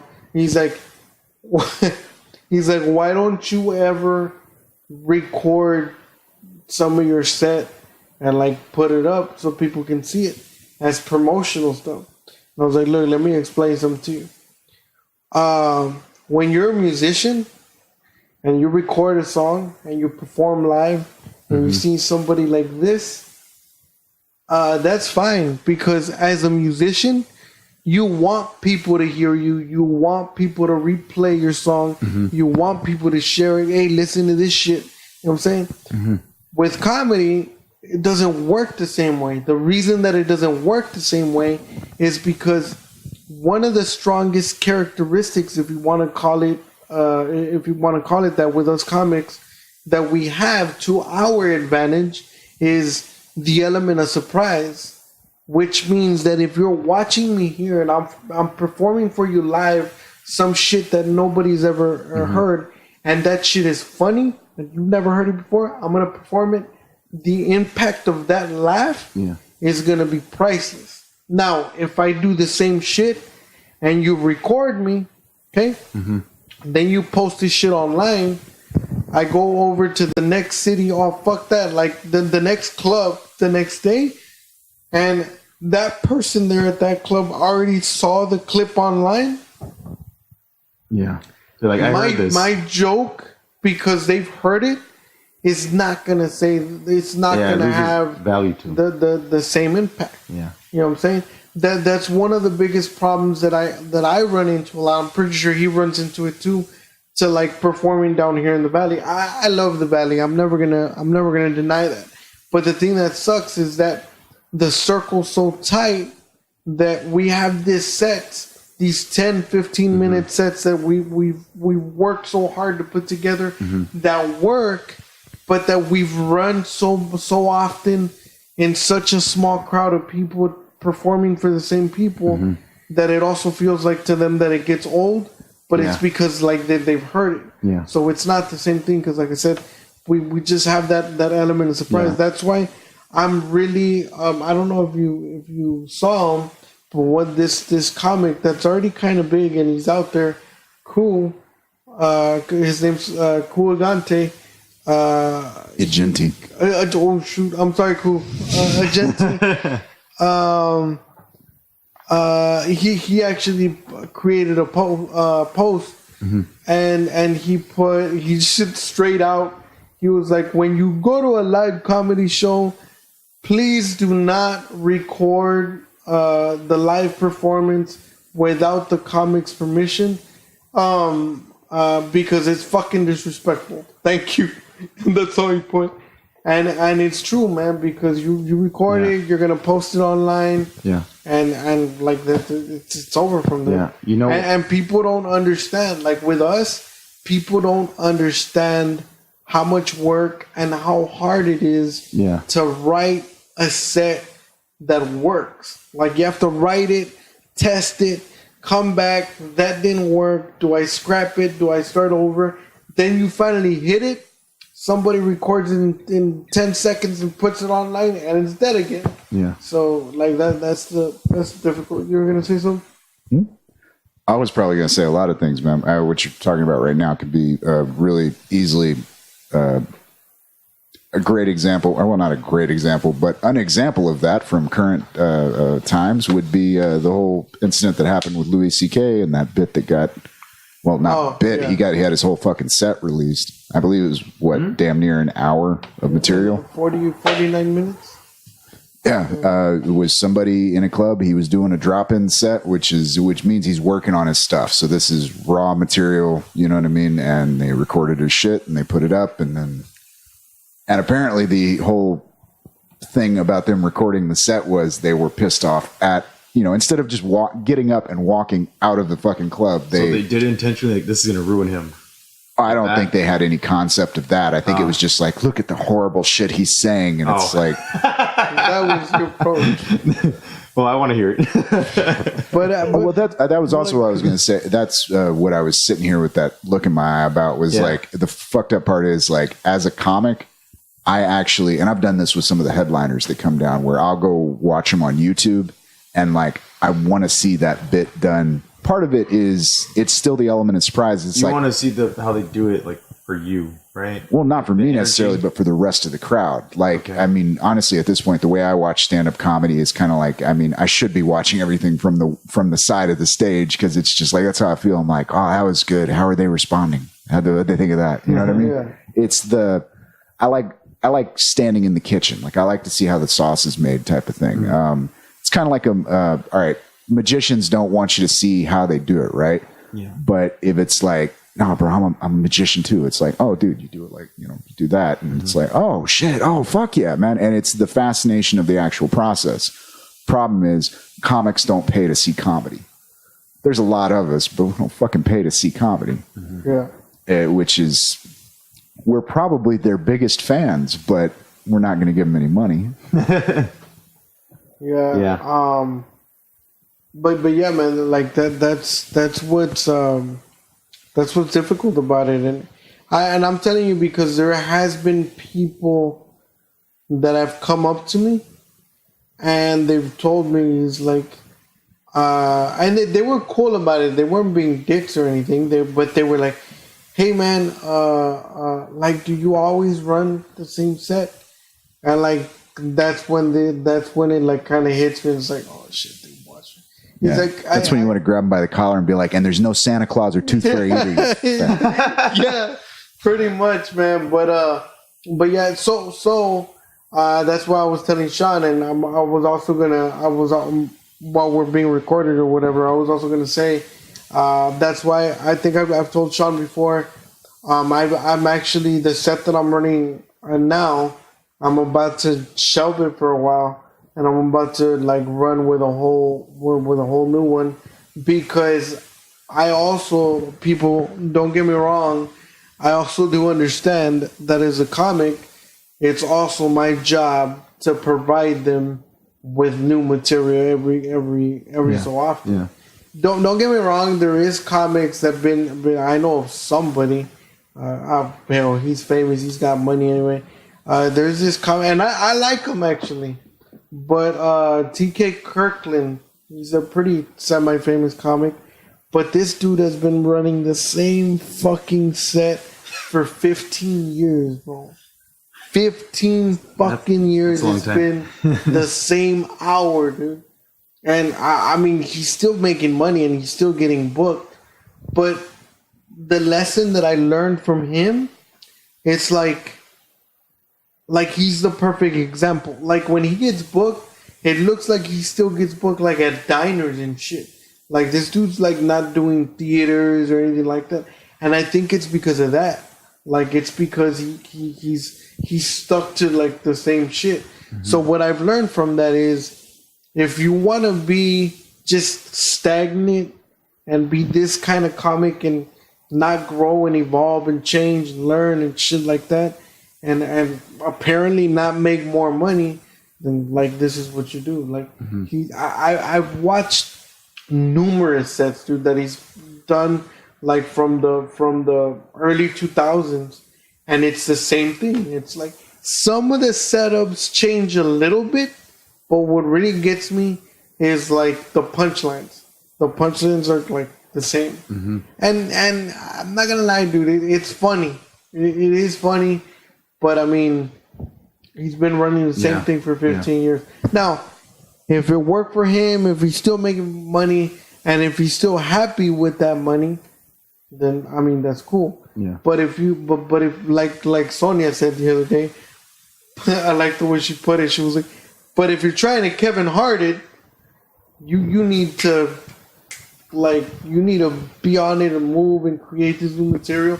That's why I have so much respect for people like Bill Burr, for people like Louis C.K., for people like fucking Joe Rogan, because these people have given us, like especially people that appreciate comedy, they've given us an hour of brand new material, like every 2 years, every 3 fucking years, you know what I mean? Yeah. So, and that's why these people keep growing, and that's why these people like stay relevant. A perfect example. You maybe not so much, but I'm just curious. But with you, perfect example. Do you know who T.K. Kirkland is? No. Okay. Yeah. There you go. Your average Joe doesn't know. I know who Pablo Francisco is. I know who that is too. Hey, I do too. Because of Pandora. You're talking about somebody that's been running the same damn set for 20 years almost at this point.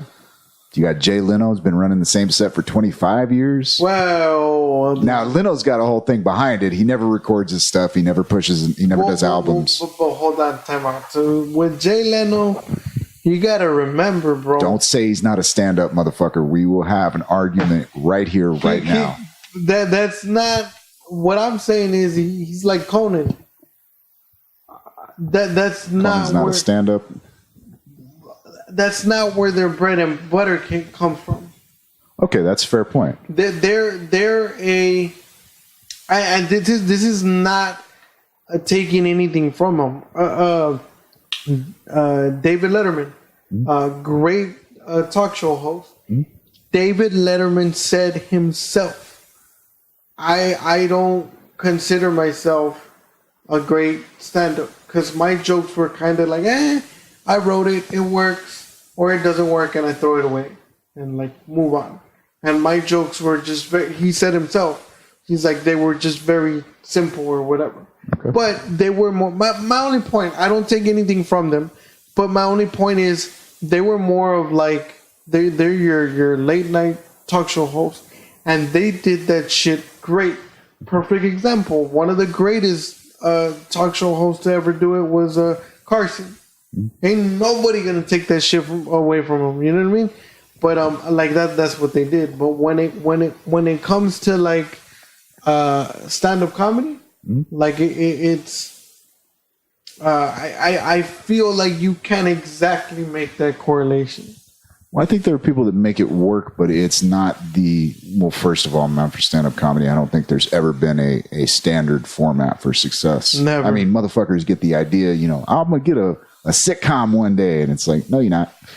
Yeah. But then Ron White, a good example, man. He had to stop doing a couple of bits, specifically the whole tater salad bit a couple years back. And he had to specifically tell people, I am no longer doing this bit, because he'd show up and be doing his new act.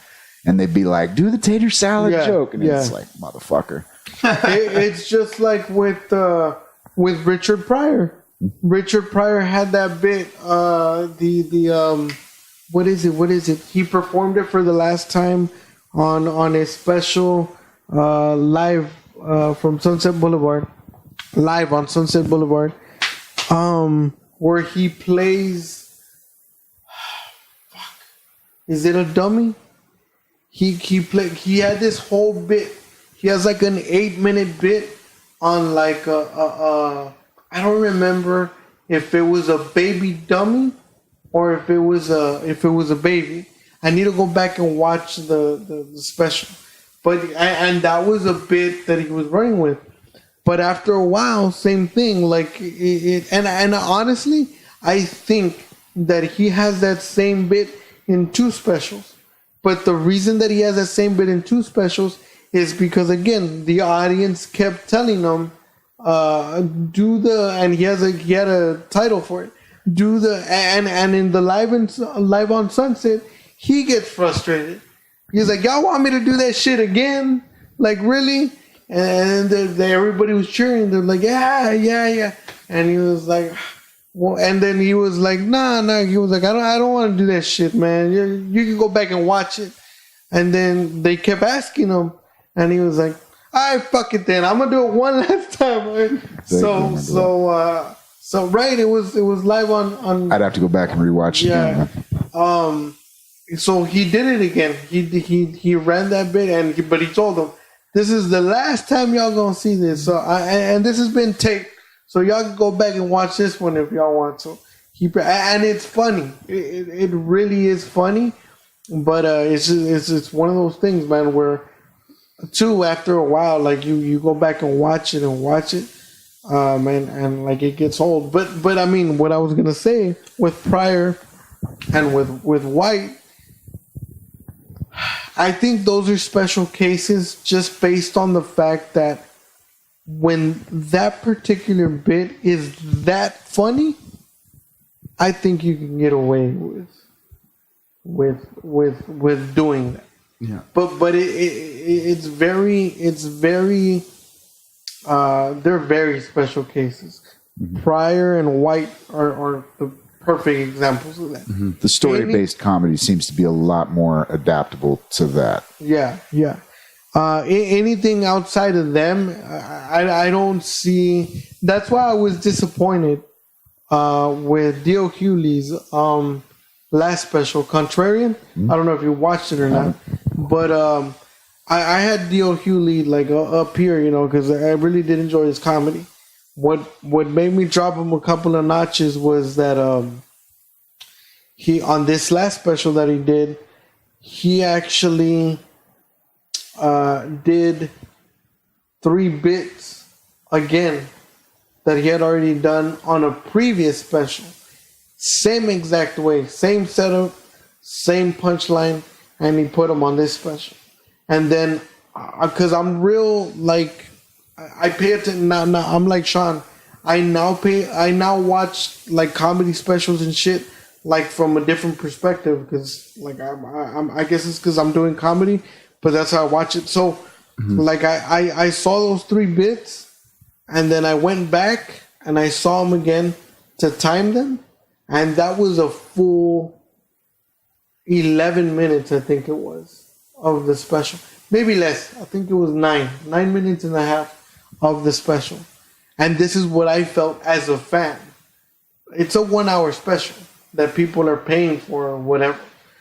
And as a fan, I felt that you fucking robbed me of 9 minutes, because this is shit that I had already seen. Well, I don't remember exactly who was talking about it. It may have been Rogan, but I'm that might be a misattribution, but anyway, talking about the idea of like, okay, when you record these specials, you're not just going out there and doing, special's going to be 90 minutes. I'm doing 90 minutes. It's like they might go out there and do 2 hours worth of material. Some of that might be repeats. Some of that might be, polished up versions of older jokes. And then when it comes to the editing, like I do think the onus is on them to kind of go like, well, this stuff's already been put out there. So let's,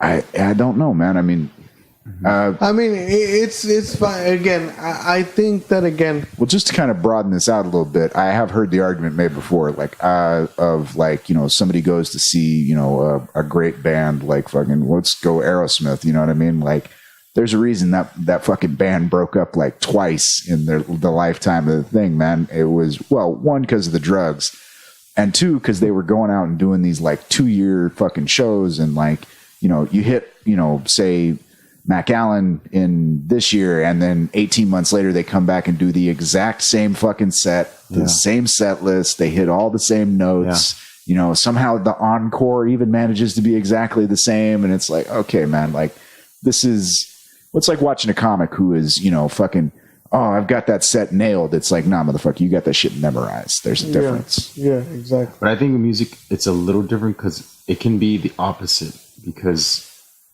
like, a lot of the time, people want to go see the musician because they know their songs. They want to sing along to them. And most of the time.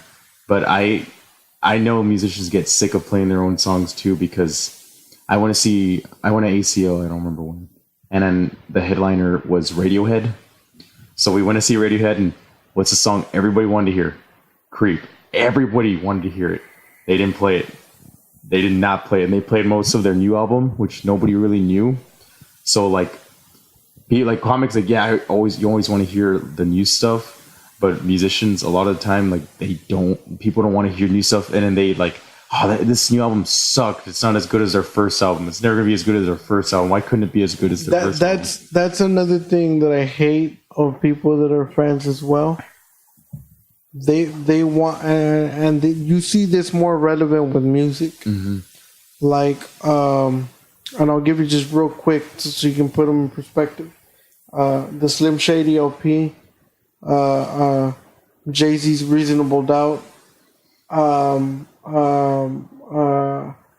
Nas's Illmatic.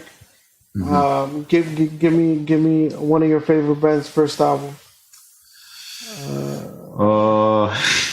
Can't think of anything. You're putting me on the spot. My bad. I don't know. And let me set it up the bar even higher. Michael Jackson's Thriller. Okay. Like, people need to understand that there's only one Thriller. There's only one Reasonable Doubt. Mm-hmm. There's only one Slim Shady LP. You can't expect and push for your favorite artist to give you another one. Mm-hmm. You have to learn to appreciate what those albums were for what they were. Yeah. That's why they're recorded, and that's why they're there for you to purchase and for you to buy. Yeah. You need to respect that, but you also need to respect your favorite artist, their development and their growth.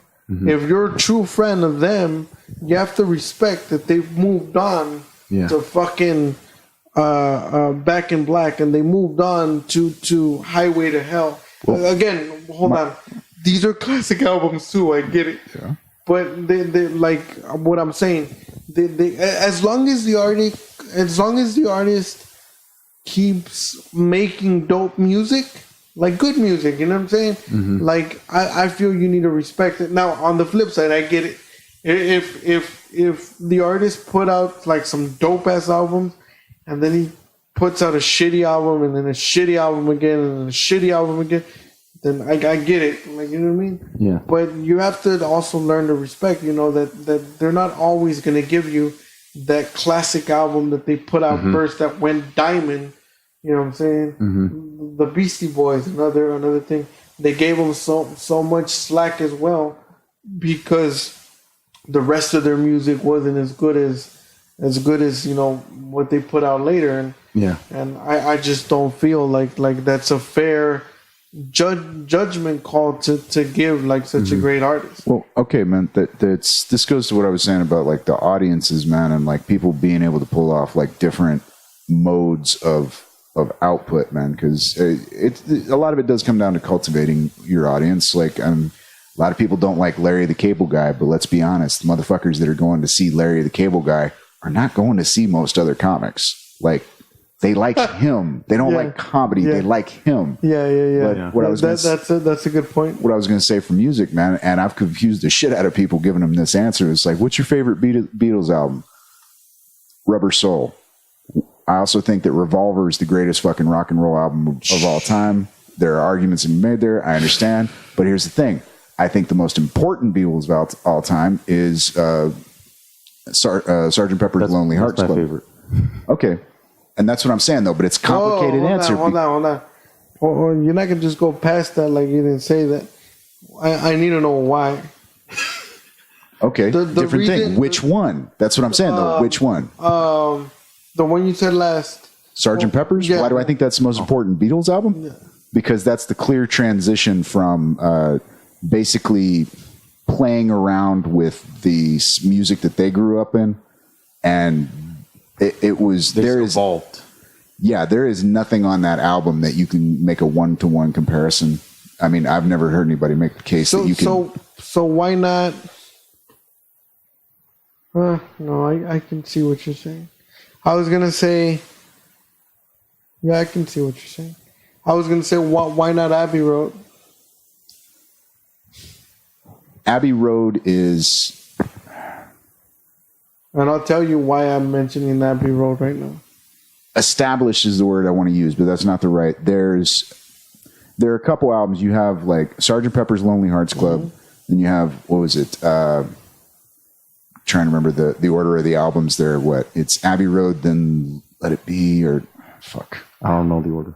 No, it was the White Album. Let It Be. You're right. Sgt. Pepper's, the White Album, and then Let It Be, and then Abbey Road. Okay, yeah. It's, I don't want to say they had solidified, man, but it was like that. They had gained that quintessential nature, where it's like if you hear some of the songs off that album, like you immediately go, "Oh, that's the Beatles." Whereas like some of my favorite Beatles track, like if you started playing it for someone, they'd be like, "Oh, who's that?" You know what I mean? It's, again, stagnate's not the right word, but it's that they had formed what it was that they were trying to do by that point. Yeah. Don't be wrong, great album. They had already created their pedestal and climbed on it. I feel the same way about that album that I do about, like, say, Bob Dylan's new albums, where it's like Love Modern Times. I forget the last one that came out after that, and he's probably put out something between now and then. And it's like, I have the albums, I like the albums, but there's nothing there that goes, oh fuck, this is some new shit. You know what I mean? It's like, it's a Bob Dylan album. It's a new Bob Dylan album. But there's not a like, you go back and listen to Bob Dylan's early albums, from one album to the next, the motherfucker's doing something different. Yeah. You know what I mean? Yeah, and that's what I'm saying. But that's what I was pointing out earlier, that people that continue to do something different, that's why they're still relevant and successful. That's one thing. And secondly is, like, that's their transition and that's their evolution to continue to be. Like, you have to continue to be different as you continue to grow as an artist. Mm-hmm. Because if you stay, that's what I was saying, if you stay stagnant to be like the same person, like you as a musician, the same musician running the same riffs, playing the same notes, after a while, people are gonna start tuning out because it's like, oh, I heard this shit. It sounds like the last one. You know what I'm saying? Yeah. So, and then whatever they gave you at the beginning that made you fall in love with them, appreciate that for that. You know what I'm saying? Because, and I love that. I love like with me because I lean more. I love all music, but I lean more towards hip hop. Mm-hmm. I love that. Like there'll never be another Reasonable Doubt. There'll never be another Illmatic. There'll never be another Slim Shady LP. But I love those records like for what they were, like for what they did. I don't want. I'm different, man.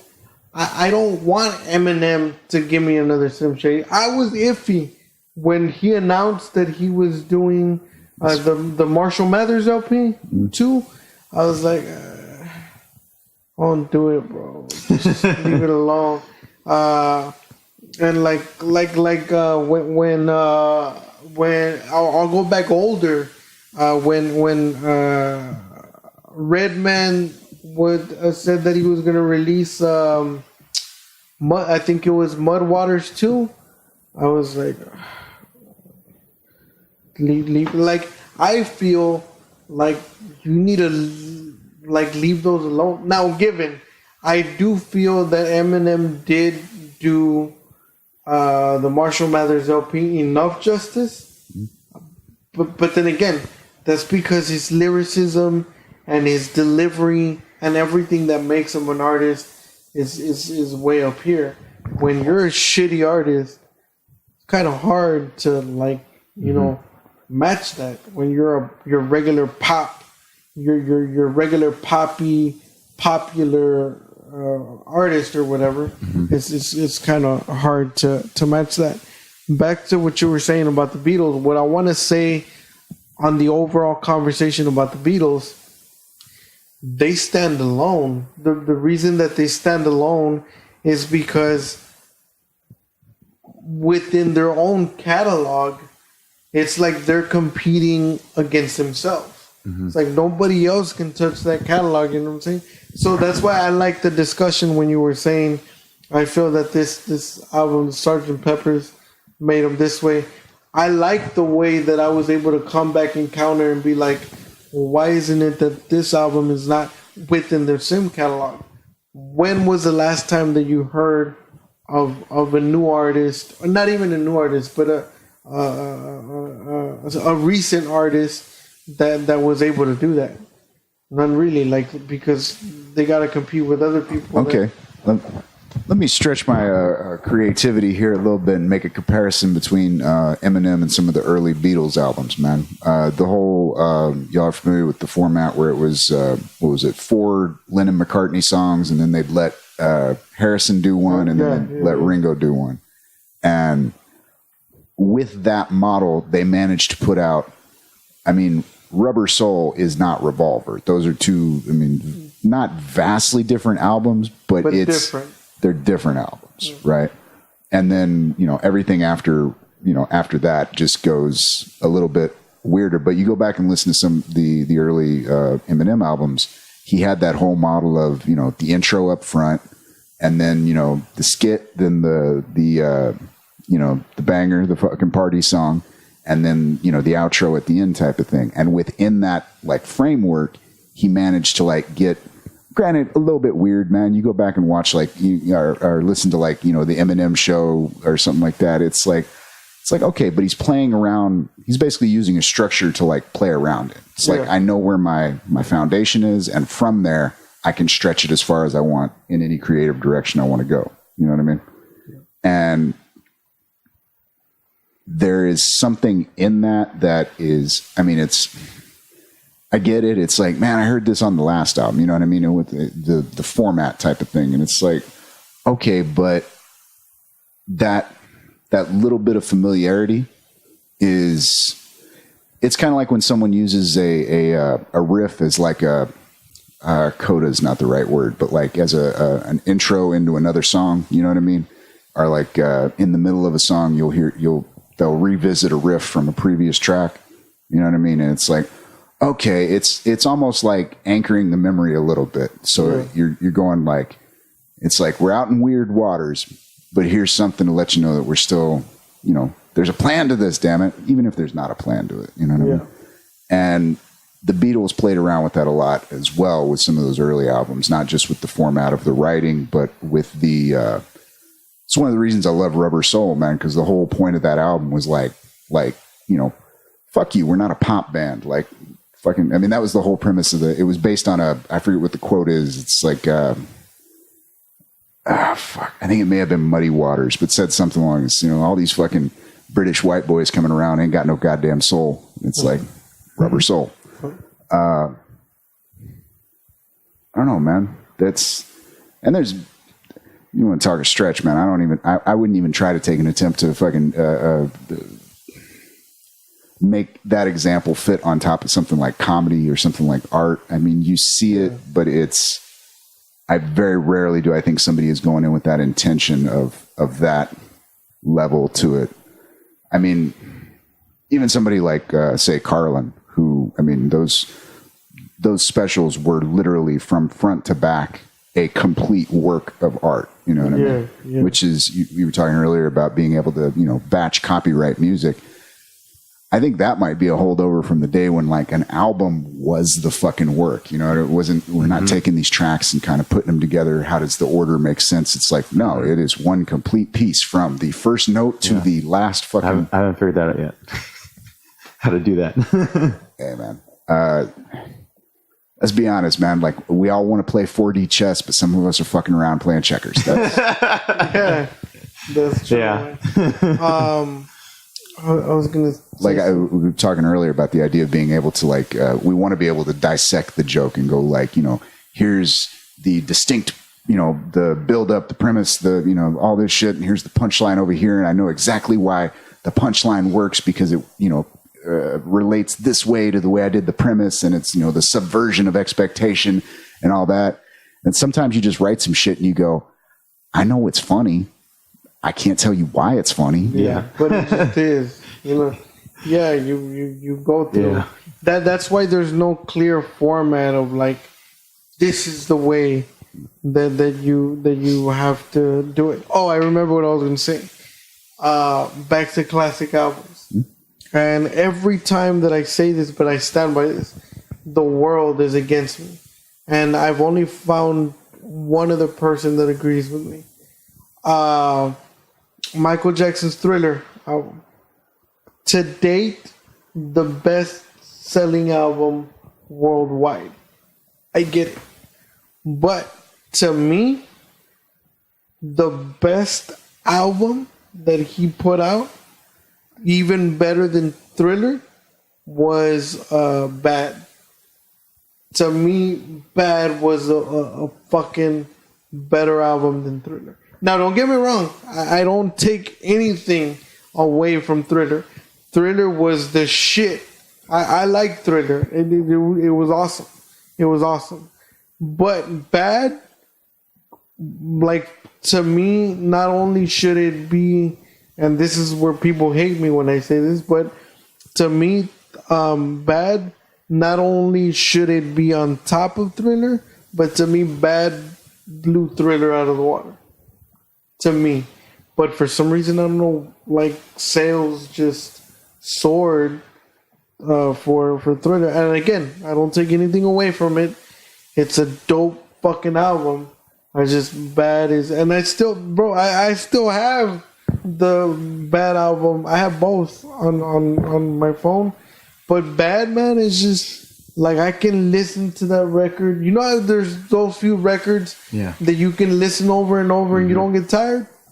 That's Bad for me. I can listen to Thriller, but I'll listen through it once, and then like, all right, I can put it away. But Bad, I can play it forward, back, and I can ride through it, and like I love that record. But I can tell by your faces that you don't agree with me.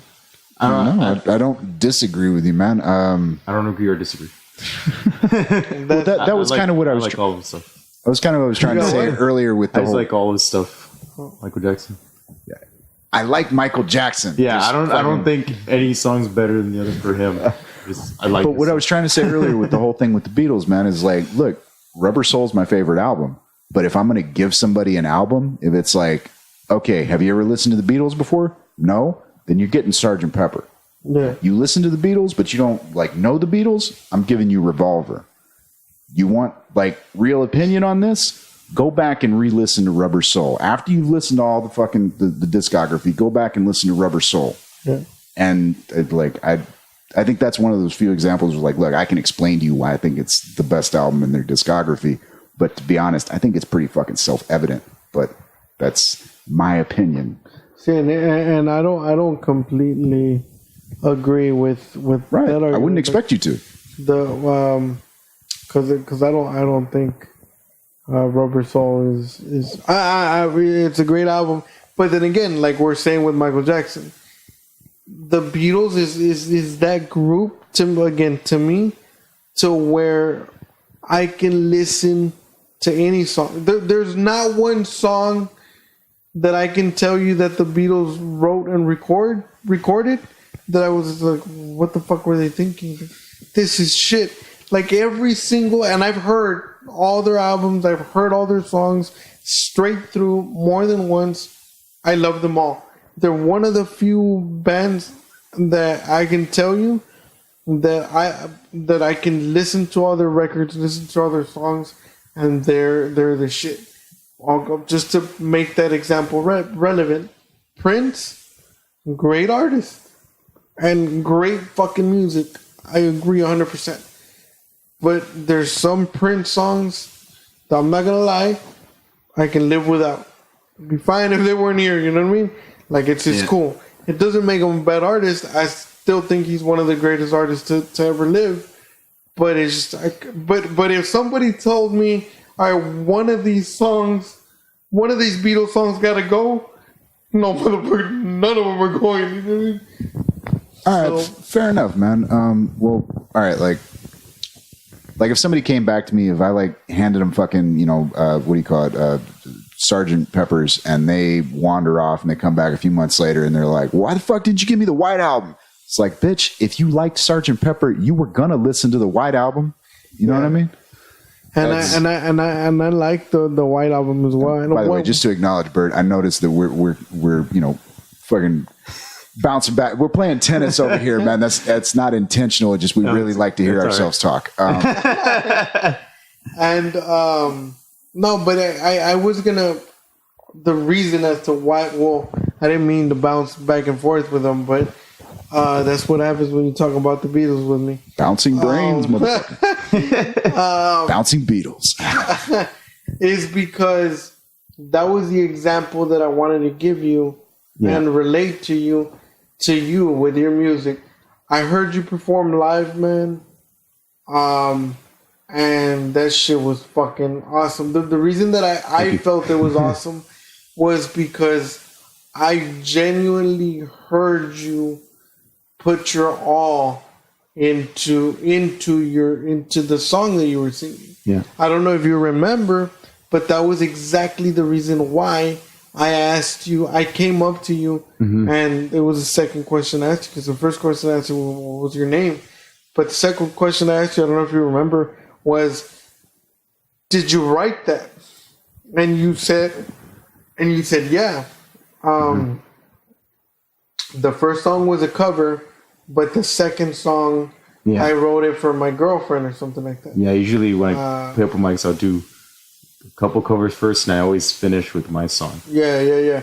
So the reason that I asked you that was because I saw that, like Sean said tonight, damn it, man, 12 years you were fucking around. Yeah, you could see that. So my point being is that what I see in you, and I think I did tell you that night, what I see in you is you play with that same hunger, you could tell that you pour yourself into like the music and the writing and stuff. So that's why I make all of this music and all of this music talk that we were talking about relevant to you, because I was going to tell you, I feel that if you continue to do what you're doing the way that you're doing, you're going to make and you're going to record. I don't know how far you want to go with this, but if you ever do decide to go far, you're gonna make and record classic albums or in classic records, because I feel that you have that they're dude. I've seen a lot of upcoming musicians. Yeah. And a lot of the ones, I'm not going to name drop them. I can think of a few, but I'm not going to name drop them, because a lot of the ones that I've seen, man, they have good music. They do. I'm not going to lie. They have awesome music. But the music that I hear from them, like, it's just momentary music. Yeah. It's just going to be that smooth criminal cover. And then they're going to fizzle away or whatever, you know what I'm saying? Yeah. And there's very few people that have that where you hear them play their song and then like that shit, not only is it special, but it's like gonna last. Yeah. All you got to do is just continue working at it and not let off. That's why I was glad that we were able to put all this classic rock music into perspective. So that you could see that what I'm telling you, that's what I was leaning off of. Yeah. I was actually gonna ask you, but I don't know if I was gonna wait to the end or not. But I was gonna ask you, you've never recorded an album, an EP, anything? I was gonna bring that up too. Well, I appreciate what you said, by the way. Thank you. I mean, you're welcome. I try whenever I perform it. Because I've performed so long, and it's never been about the money. It's never been about recognition. I could tell. It's never been about any of that stuff. I've always felt really good at getting off the stage. No matter, even if I only played covers, it just feels good just to play. And I'm sure it feels the same way when you go up and do stand up. Because it's a stress reliever, right? You feel that you leave everything on stage. You don't have to, like, when I go up there, it's like the one time where I don't have to think about work. I don't think about anything except I'm in the moment. That's it. That's the one time where I feel like I'm in the moment. I'm not driving. I'm not thinking about what am I going to do later, what am I going to eat later, whatever, it doesn't matter, like, just life stuff. So so when I play, I've never, and I've always said, like, it's never been about the audience either. Like, I've never been the person to try to put on a show, just because I've never been like, hey, this is your show, you're getting paid, you got to make these people whatever, you got to entertain them. It's always just been about me and getting all my emotions out or whatever, just playing. I just want to do it. But as far as recording, I've recorded before, and it's never been like really professional. I just did it, like, I've done it at home studios, people just trying it out. And also, like, I've had a really tough time. Like, I've always had this battle in my head, like, forever since I started playing. Like, I've always told myself, like, I'm sure so many people do the same thing. Like, you always tell yourself, like, this song's not good enough. You're not good enough. You hear people that are just amazing, and you're like, you'll never be that good. But just recently, like, I finally gotten past that, and it still get down sometimes. But and now more than ever, I've gotten past, like, being discouraged and just tell myself, like, it doesn't matter. I keep comparing myself to people, and a lot of people do that too. Like, compare yourself, but they have lived a different life than you have. So, and people like different things too. So I try to, like, tell other artists too that are just starting out that there's someone out there that will hear you and not like you, but there's other people that will hear you and thank God that they heard you, just because you spoke to them. Like, your art spoke to them. That's the thing about art. It can be anything, and then it would speak to somebody. But recording, like, I've always been, like, not, like, prolonging it, because I was always like, not good enough. But finally, after, like, all these years, today, I did it today. I went to, I don't know if you guys know Charlie Vela, but I'm not sure. Sounds familiar. He's been recommended me by a lot of people, but I reached out to him and I told him, hey man, look, like, I gotta do this now. I keep on, like, I'm gonna be like 50 and I'm gonna be like not good enough. So I was like, gotta record now. So I recorded with him today, and I really like and he's really talented. He's been doing his thing for like 15 years, like producing, recording, all that. So it's like I've been doing this long, he's doing that long. So it's the first time where I felt like, oh shit, like this is, maybe I could do something with this. Yeah. But it's only one song, and we're gonna add more to it later. And now, like after today, like I envision a whole album, like because I have so many songs I've written over the years. But the problem was always like organizing it, like how you're saying, like from the first note down to the last note, like how can I make a story out of this album? It almost, or it seemed to me a lot of times looking at artists going through that and talking about that it's almost a secondary act of creation. Yeah. Which is, was talking with, we've had Cyrus Magana on here, and he's been trying to I know. Okay. He's Luna Coffee House. Right. Yeah. You know about the anthologies that he puts together. Mm-hmm. I think they're working on the second one right now, and it's, I helped do some recording for some stuff they were going to do for that, and I brought it up to him, and there was this like moment of like kind of shit on his face. I mean, don't get me wrong, Cyrus is a creative guy, but like it's that other craft. You know what I mean? Like, yeah. You know, there's a reason most bands don't do their own album artwork. It's like that's not, you know. Yeah. Yeah, but nah, man, that's that I've been trying to talk a buddy of mine into putting some songs, same situation you're in, where it's like it's a whole back catalog, and it's like, motherfucker, choose 5 songs, put them on a CD, and sell them. It's so hard because you're like, man, I can invest all this time recording in these songs, but I just wrote all these songs. They're way better. Well, okay, and this is an argument that I've kind of hesitated to make a couple times with both my buddy and a couple other people, is like, go ahead and put out the shit now. If not necessarily going like, well, no, somebody will like it. Go like, no. In 10 years, I'm going to make a fucking killer fucking album. Yeah. And people are going to be able to go back and go like, dude, look how much you've just fucking got better. Yeah. There's that too. And then what helped me a lot, there is a guy that told me at open mic, he's like, because people always ask me, do you have anything recorded? I'm like, no. He's like, why not? And I'm like, well, I don't know. Like, I pretty much said the same thing I just told you guys. And he's like, you'll never be perfect. You will never be perfect. So just do what you got to do now. And then you can look back on it, and then you just build on that. And then and it was recent too. So it was like a few months ago. Something I wanted to tell you, man, when you sparked something in me when you said, it's because I keep thinking, like, I want to be like this person, I want to be like that. I'm not gonna lie to you. Mm-hmm. Me as a comic, I've caught myself earlier, doing the same thing. I think every creative person, because we aspire to be something or somebody, we've done that. But I'm gonna tell you something that I've learned. Don't try.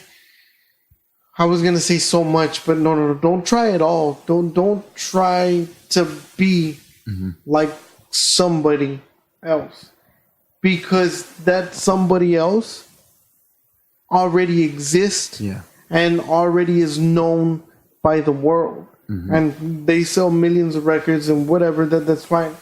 What I'm saying is, don't try to be another one of them, because there's already one of them. But what there isn't, there's not another Bert Saenz. Yeah. There's not another Bert Saenz in his music. So be yourself. Be yourself, and yourself has to be good enough for the world. You know what I'm saying? Yeah. Because there's only one of you.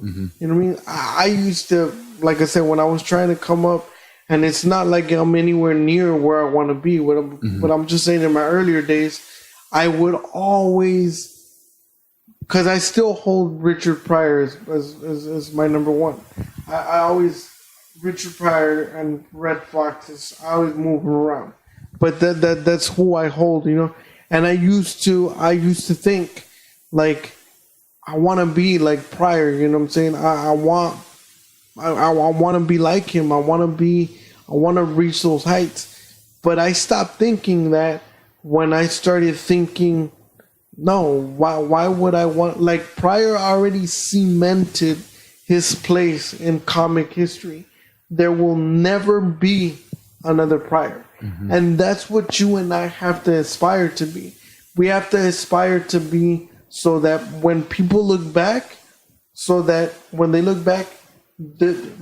Saenz is right here, and there's nobody else like him. Freddy G is right here, and there's not another Freddy G. That's what makes real classic musician, that make classic music apart from everybody else. Why do you think there's not another Jay-Z? Why do you think there's not another Eminem? Because they've put themselves apart from everybody else. Just to put it in perspective, and I'm gonna name drop. I don't give a fuck, but I guarantee you, within the next 20 years, there's gonna be 1,000. I hope I get it right. There's gonna be 1,000. I think his name is Yachties. There's gonna be 1,000 Yachties. I'm not talking about the boat. I'm talking about the rapper. There's. Don't you disrespect the man and leave the little off? Oh, he's one of the little, the one with the. I'm sorry, Little Yachty. That one. There's gonna be 1,000 of them. You see, he said, "I don't know." You're a better human being for that. So there's gonna be 1,000 of like them, and why? I'll give it to you simple, bro. Because they all fucking sound alike. You know what I mean? Okay. I can't tell them apart. Look, man, I brought this quote up before on here, and I know it's one of those where the wrong person hears it and they go, "Nah, fuck you, that's bullshit." But look, I believe it goes back to Oscar Wilde. I could be wrong on that, or maybe it was fucking it's the asshole that wrote the Glass Menagerie. It doesn't matter. He was talking about poets, but it's been in the various iterations. It's basically good artists copy, great artists steal. Basic idea being you can fucking sound like the next guy that's popular all day fucking long, but until you go like, well, no, I'm using this. It's like, nah, motherfucker, take it. It's yours now. Fucking do something with it. You know what I mean? Yeah. Like that ownership is, you can almost see it in an artist's work when they abandon the stuff that they were just using because it was convenient. You know what I mean? It's like, no, this is the shit you're seeing now is my shit. You know what I mean? Yeah, man. I think that also goes to the idea of like publish now. You know what I mean? Because I think we all get that idea. It's like, no, I'm going to take this and I'm going to grow it out into this fucking garden. It's like, no, man. Most of this stuff is still a hang up from, something you were trying to work on 5 years ago that you just, it's like, well, no, I can polish it up. It's like, no, motherfucker, it's polished. Let it go. There's another quote by an author. It's like, no writer finishes a story. They just, stop bleeding on the paper or something like that, or they abandon their child. At some point there has to be that break of transition. You know what I mean? Yeah. Which goes back to my argument about the Beatles, which is those last couple albums, they weren't trying to prove anything. They were just writing good music. Yeah. And that's the thing, man. Like I think about it back to what I was telling you.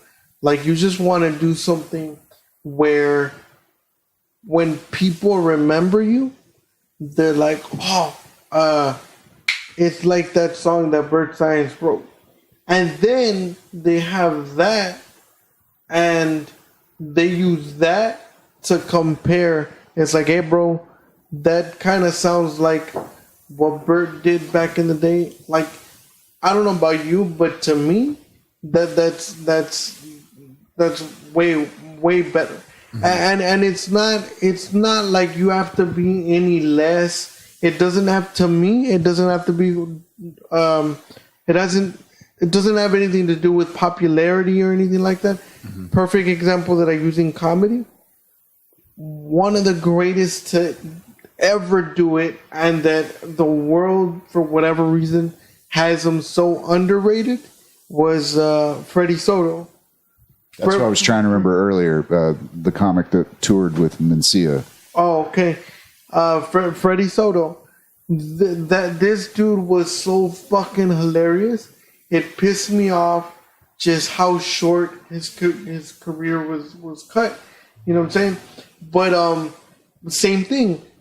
Like, you go back and watch his material, and he's Mexican. Like, he was a Mexican American comic.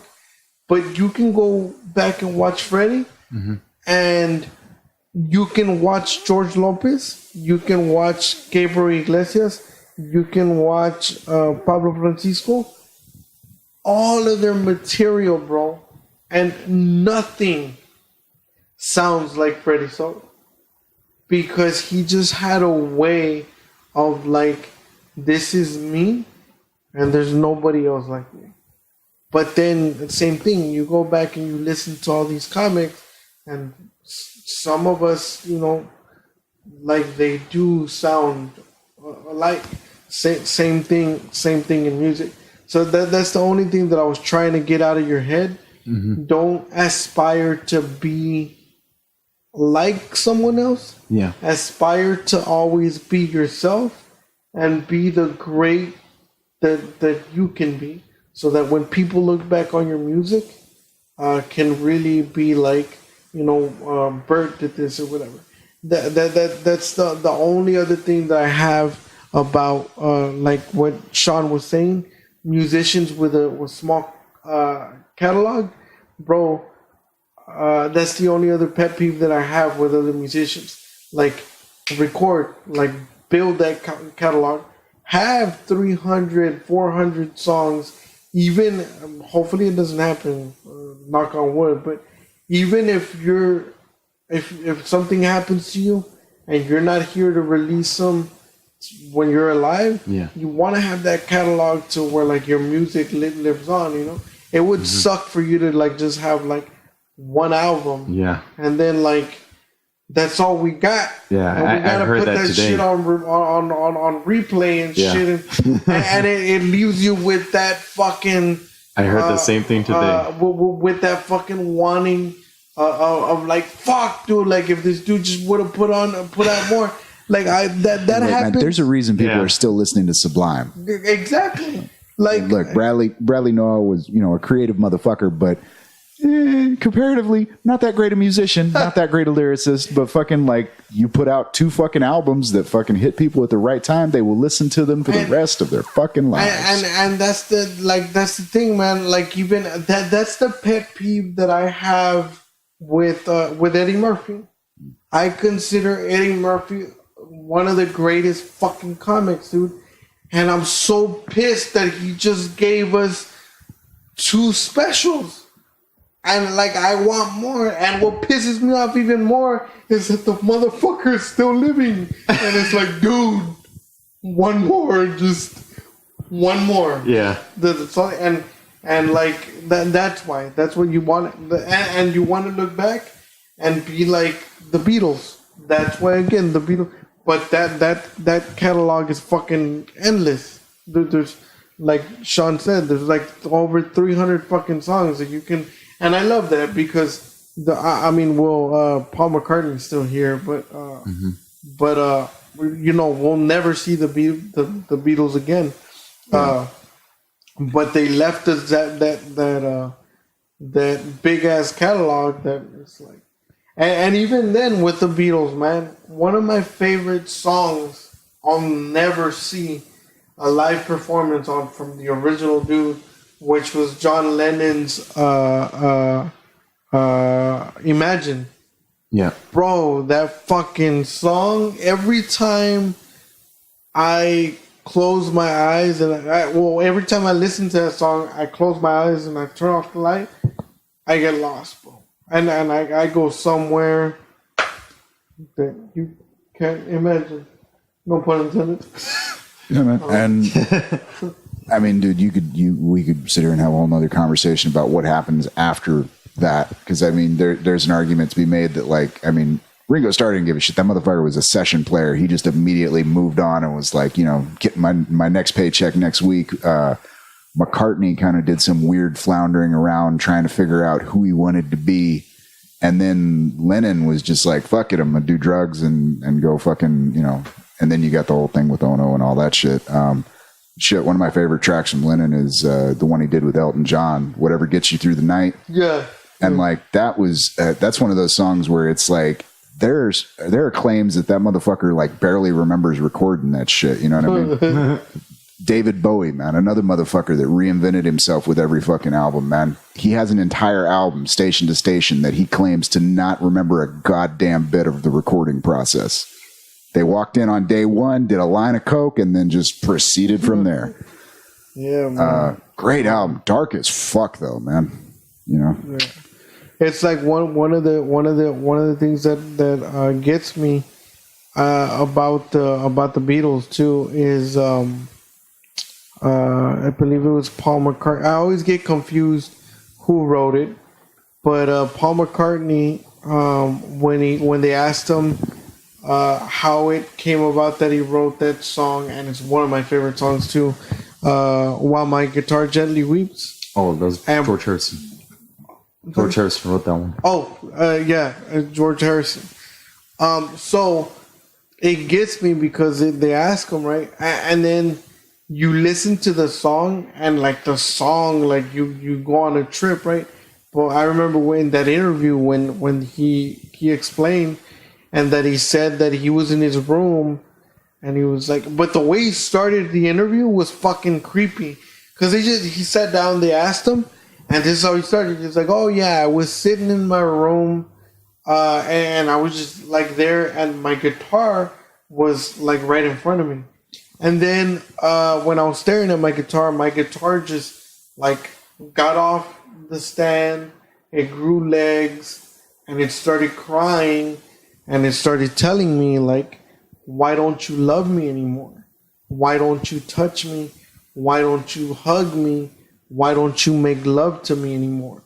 Like my guitar was telling me all these things of like why I wasn't in love with her anymore, and I wasn't touching her. So I just grabbed my pen and I started, writing what my guitar was telling me. The whole time I was listening to the fucking interview, I was like, did I hear that right? I never heard that.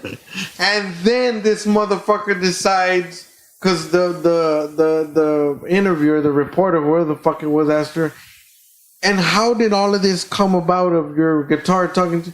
He was like, oh yeah, that was on this long trip of acid, and I was like, now it fucking makes sense.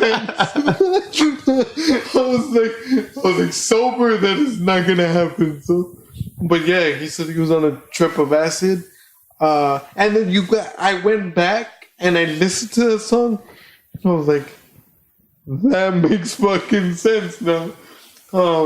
Same thing he said with he did an interview with John Lennon together, I think, and same thing, dude. When they wrote Yellow Submarine, same thing. They were fucking tripping on acid and on shrooms. It was like we had been and they both said, they were like, so how much did you do, or how does it work? He's like, oh, we had been gone for days. I mean, was like, well, God. Yeah, he's like, we had been gone for days, and yeah, that's how Yellow Submarine came. It's like, holy fuck, like it's crazy. Yeah, man. Beach Boys, Pet Sounds. You ever heard the album? Nah. It's the one that has good vibrations. Maybe. Anyway, point being, man. That album is fucking important and fascinating for the mere fact of like, that was a highly creative person losing their fucking mind in a studio with an unlimited budget. Like, it's not, there's a lot of that album that does not fucking hold up. But like, if you want to understand what the fuck was going on at the end of the 60s with like the creative minds and like just, I mean, a lot of people hear the Beach Boys, they're thinking fucking, Sloop John B or whatever the fuck, goofy ass little, beach music. But then you go and like listen to like what that motherfucker was doing with the production of that album. it was another reason why I think Sgt. Pepper's was so important, because a lot of motherfuckers, like the famous story about like Jimi Hendrix getting Sgt. Pepper's and then immediately going out that night and covering Sgt. Pepper's, 20 years ago today, and McCartney's in the fucking audience and shit, and he's like, how the fuck did you learn that song that quick? It was like, you put out fucking creative shit and people are gonna just pick that shit up, you know what I mean? Yeah.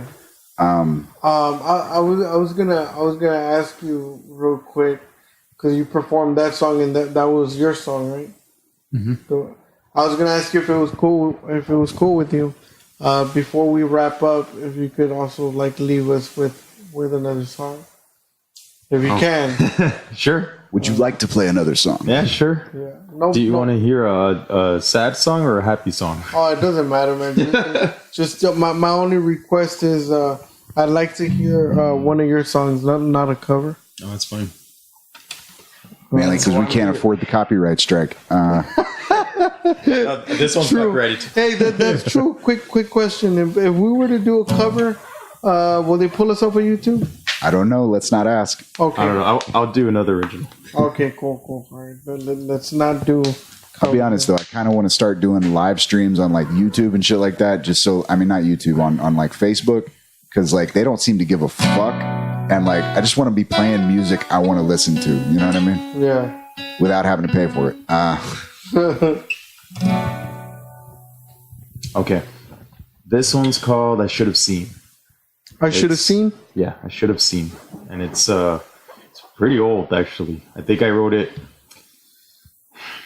I think I was 15, 16. Holy fuck! And you still remember it? Yeah, there's a lot of songs. I remember all my songs, I think.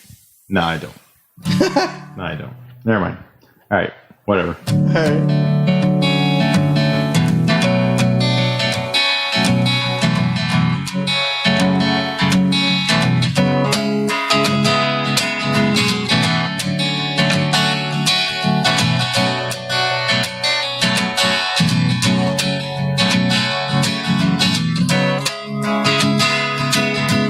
Any other day, I would have thought of you as nothing more than another acquaintance in my life. But now all I do is think of you. I'm stuck in a void, and there is no escape. And you don't see how you hurt me. And I thought I was the one now, the only one for you, no one else involved. And I can't believe that I couldn't see after all the time I waited. I should have seen how this would all play out in you. The first time I saw you, I thought you were so innocent. With your beautiful smile and your long flowing hair, now I know you're the exact opposite. And no one knows that, only I never see for who you are. But only I've been wrong, and you don't see how you hurt me. And I thought I was the one now, the only one for you, no one else involved. And I can't believe that I couldn't see after all the time I waited. I should have seen how this would all play out.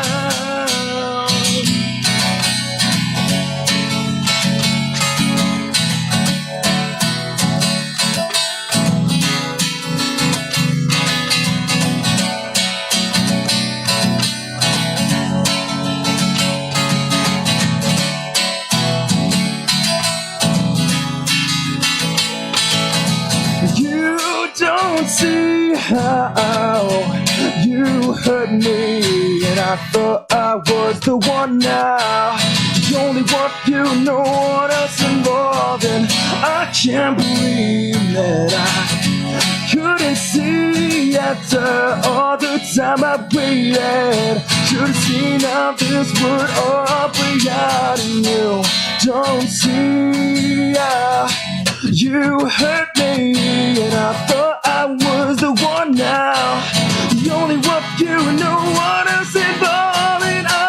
can't believe that I couldn't see after all the time I've wasted. Should have seen, should have seen.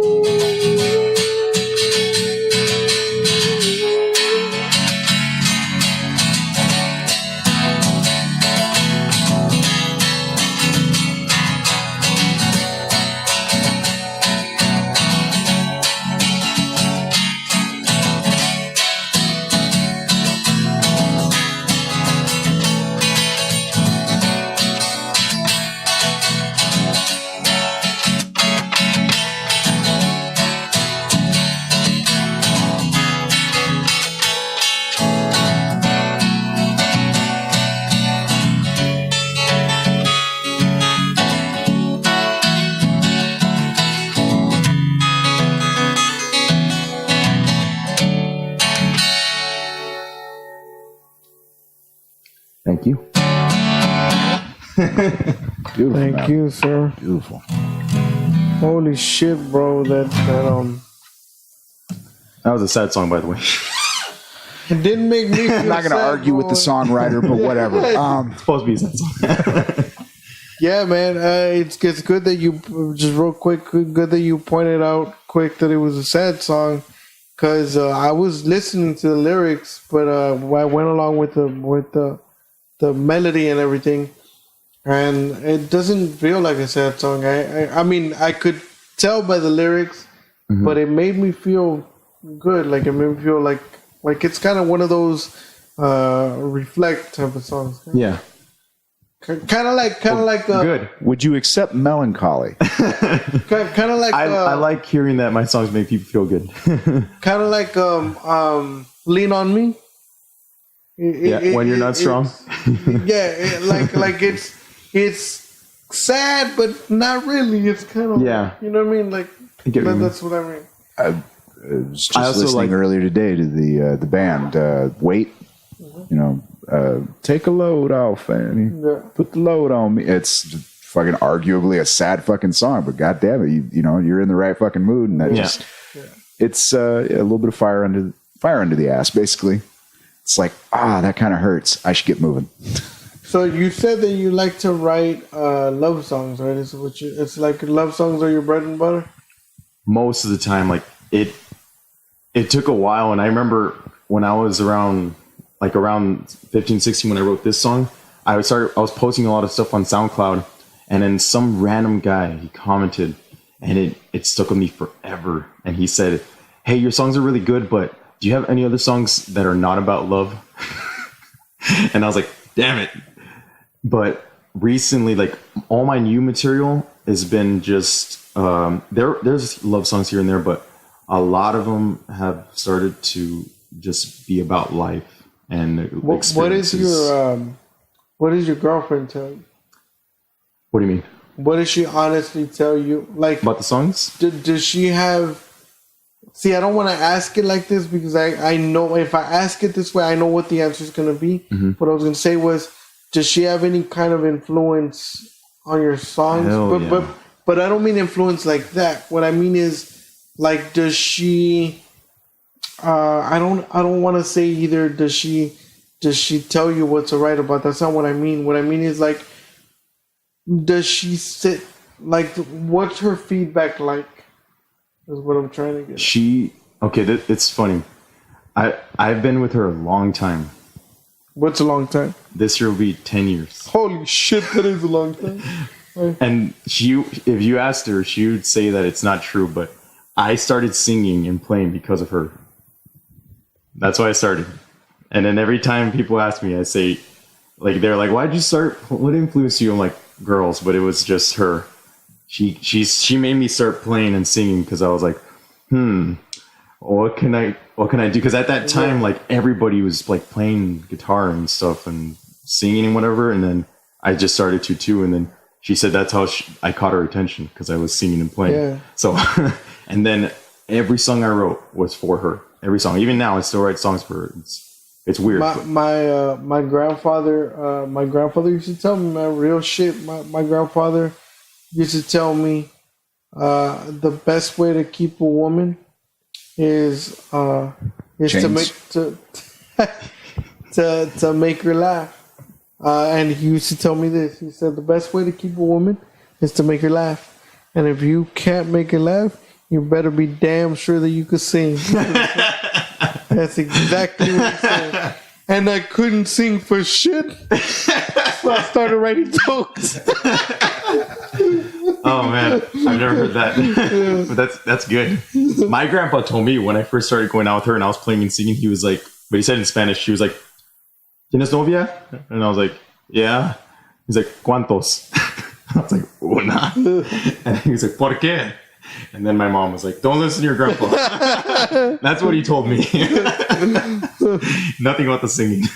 Yeah, I'll never forget that about my grandfather, man. The way that he told, and I was young too, bro. I was like 12 when he told me this. He was like, "Yeah, man, you want to know how to keep a woman?" No, that's exactly how he told me. Like we were literally sitting at the table. And my mom was like washing dishes or some shit, and he was sitting across from me. And he's like, "How old are you?" And I was like, "I'm 12." And he's like, "You got a girlfriend?" And I was like, "No, not really." And he was like, "What you mean, not really?" So we went into that conversation. He was like, "The only reason I'm asking, man, is because you want to know the secret to keep a girl." When he asked that, in my little mind, I thought that he was gonna go into this in-depth, philosophical, drop a jewel type of fucking. Like you had your notepad ready. Yeah. You know what I'm saying? And then he said the key to keeping a girl is you gotta make her laugh.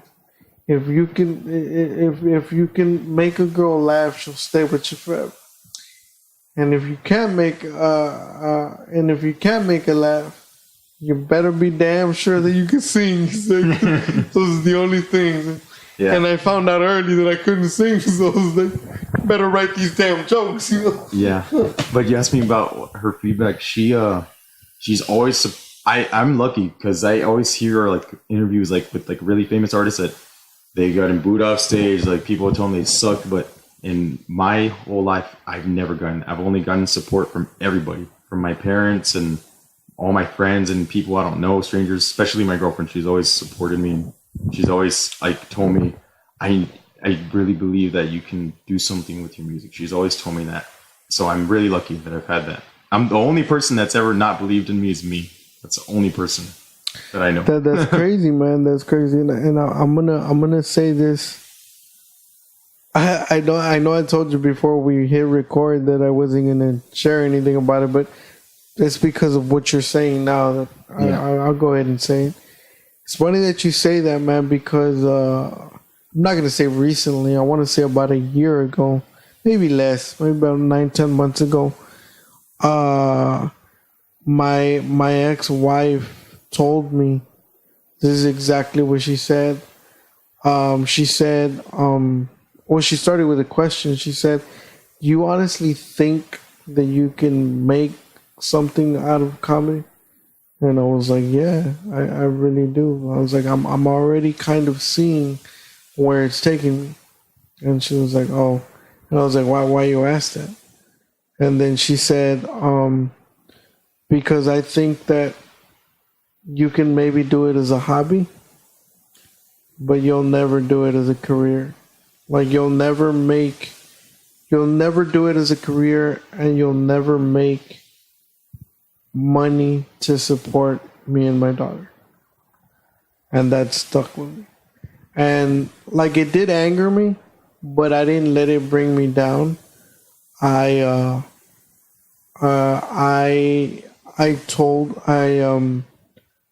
I said was I looked at her and I told her, "Watch me." So when I won that competition, were you there? You were there? Yeah, I was there. I was there too. When I won that competition, I got home at 2:00 in the morning, bro. At 2:00 in the morning, I took a picture of that fucking trophy and I sent it to her. And I was like, "I guess this is what happens when you're not funny, huh?" So I sent her that, and when I performed my first show, where was it? My first show at South Padre, I think. I did a show there, and she didn't. Oh no, I'm lying. I did a radio interview for 94.5 The Rock, and awesome. yeah, hey, you just said it's awesome. So I did an interview for 94.5 The Rock, right? And my friend, an old friend from high school, she called me. I didn't even know she had my number, bro. I think she must have gotten it from Facebook or whatever. And she called me and she was like, "Hey man, what's going on?" And I was like, "Nothing much." And it was wow, like why the call? It's like, "I heard you on the radio." And I was like, "That's kind of cool, man. I heard you on the radio, and then you won some kind of competition, and I heard your interview, and it's crazy how like you're so like humble, and you still got you still." Oh, she said, "No matter how much Hollywood you're getting, you're still ghetto as hell," because she heard me on the radio or whatever. So she thanked me about it and whatever. And anyway, long story short, when I told this to my ex-wife or whatever, she just like gave me no reaction. She didn't say anything, but she didn't give me no facial expression.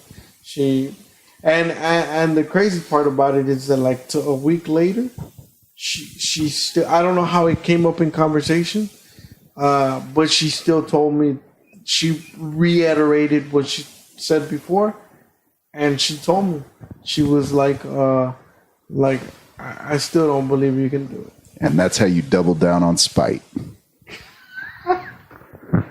But yeah, man. So anyway, the reason as to why I'm telling you this, is the business that we are trying to, I say we because we're all headed the same way.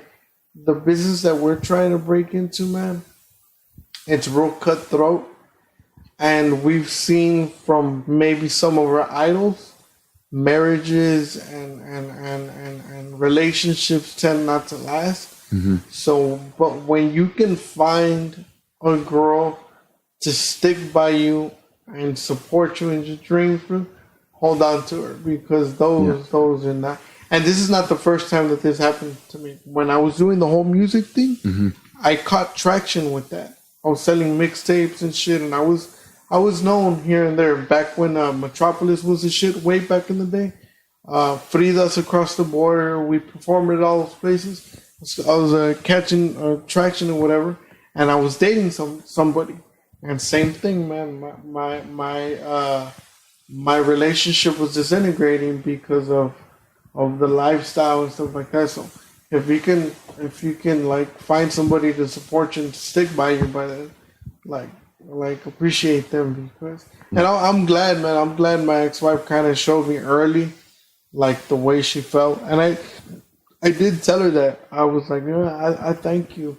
I thank you for at least not lying about how you really felt about my whole, and she still thinks that this isn't.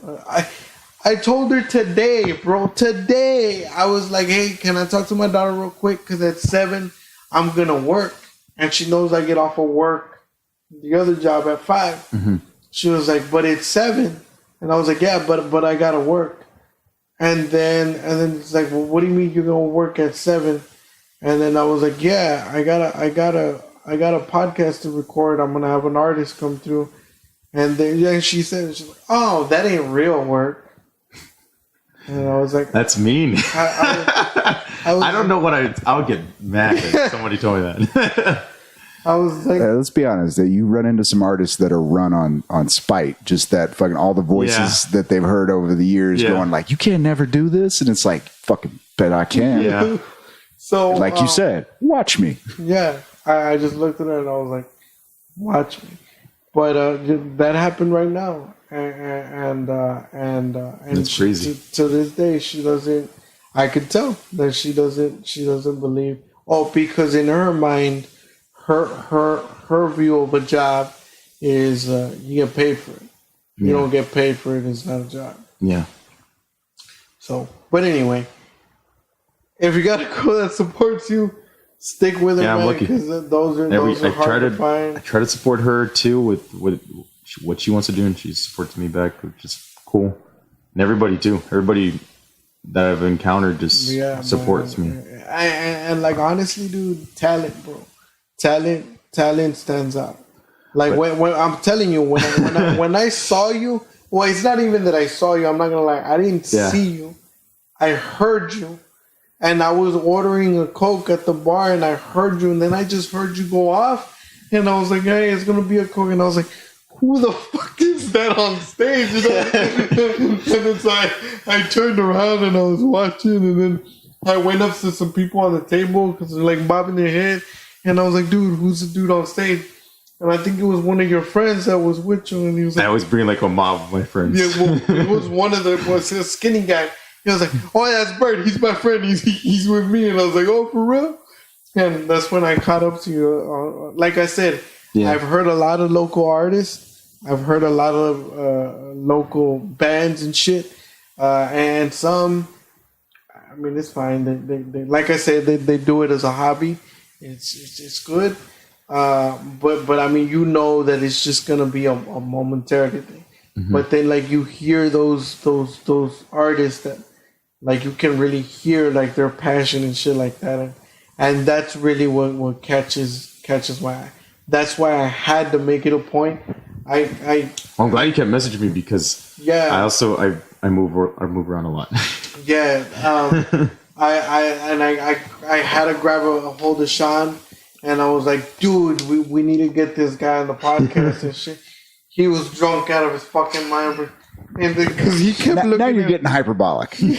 I was slightly tipsed. No, I don't think so. Anytime that you start doing this shit to your because you asked John for a cigarette. And then, and I was like, because I even asked you, I was like, you're going to smoke? And he was like, why not? So that's when I knew that. I was like, all right. Fair enough. So, yeah, man. But yeah, man, you're definitely talented, and dude, good to know you got the personal shit down, man. Because that's a hurdle that you can watch artists trip themselves up trying to. Yeah. And if you were crazy, and just thank God that she wasn't crazy too, because we don't need another Bobby and Whitney episode. Mutual insanity can be productive sometimes. Just cancel each other out.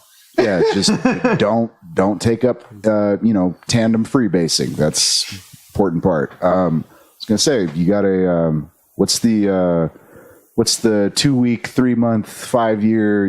What's the outline now? You said you got the thought process right now to put an album together. Oh yeah, I started the song today. All I recorded was just the vocals and the guitar. And then the plan is not till next month because I'm going to go out of town again. Then when I come back, we're going to put drums on it and maybe bass. It just depends because today I was listening to it. I'm thinking of what else to put on it. But I do have a plan of recording another 5 songs and just making an EP. I don't know. I think you should go with an EP. Yeah. For it being your first record, now I understand it's original material, but for it just being your first record and people not really knowing you as an artist, I don't have anything recorded. Yeah, so I think you should go with an EP. Just so you can give them a taste and let that be that hook. Yeah, maybe 4 to 6 songs. Yeah, is what I was thinking. And I think if you give them that little hook, I guarantee you, man, when they listen to you, they're gonna be like, we want more. Yeah. Make sure you got your social media on point, dude. Because when I started doing comedy, social media was barely coming to light or whatever. You know what I'm saying? It was only a couple years old. I remember people asking. I remember the first time somebody asked me, "Hey man, you were pretty cool. Can I follow you?"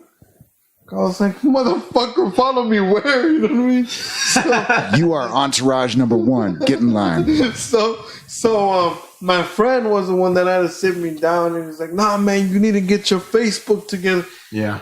My face, what? And he's like, yeah, man, this is Facebook, this online thing. So I'm just telling you this because we've run into people today. Well, I mean, I don't know so much, but I've run into people. I tell them, dude, get your social media together. So you need to get this social media. Well, what the fuck, dude? You need to get Facebook.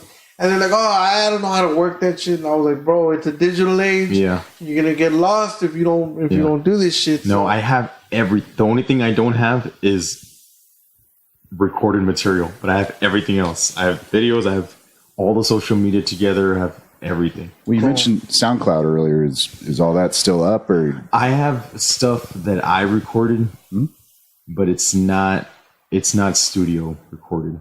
So it's like, it's whatever. It's lo-fi renditions. I don't know, whatever you want to call it. But yeah, I do have the SoundCloud up, and it's just SoundCloud /Science-Bert.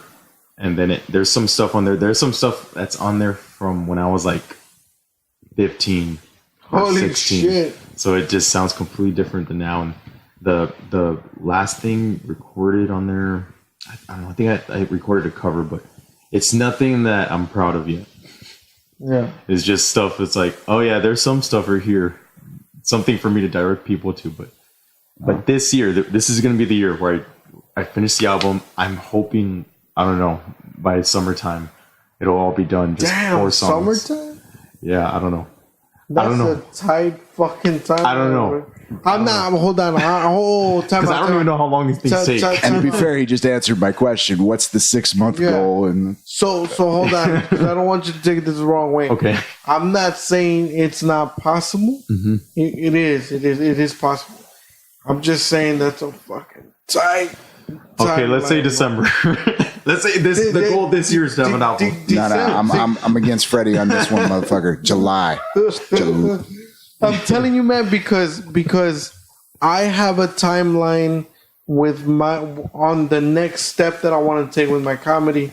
I've shared with Sean, and like you said, this year I'm taking it to the next level where I get more serious, meaning that I'm working on getting my 40 minutes of solid material, because by July, between July and August, I want to book at least my first private show, because I want to start doing private shows on the side, because I also need to build those credentials in that catalog of where I can now walk around and tell people I've done this, I've done that. Yeah. You know what I'm saying? Yeah. So that I can start filling up that stand of real, kind of like you with your catalog.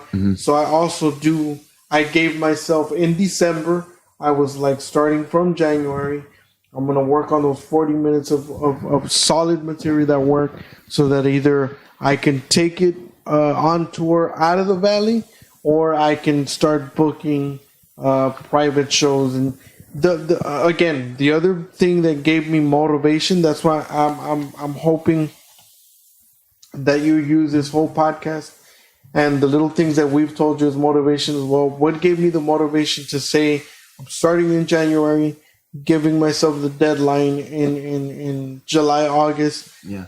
Because people started approaching me after the show, and they asked me, hey man, you were funny, bro. You were funny. Where can I find you? So I gave them my social media, and then they asked me this. More than one person asked me, hey man, do you do private shows like Raymond and Mario? And that's when I was like, oh shit. Like, it had never occurred to me, bro. It had never occurred to me, like the fucking work towards that.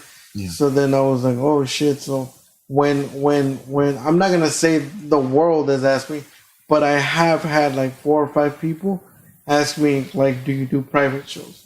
And they've told me, it's like, dude, if you do private shows, like, let me have your information. I would like to have you for one of my parties.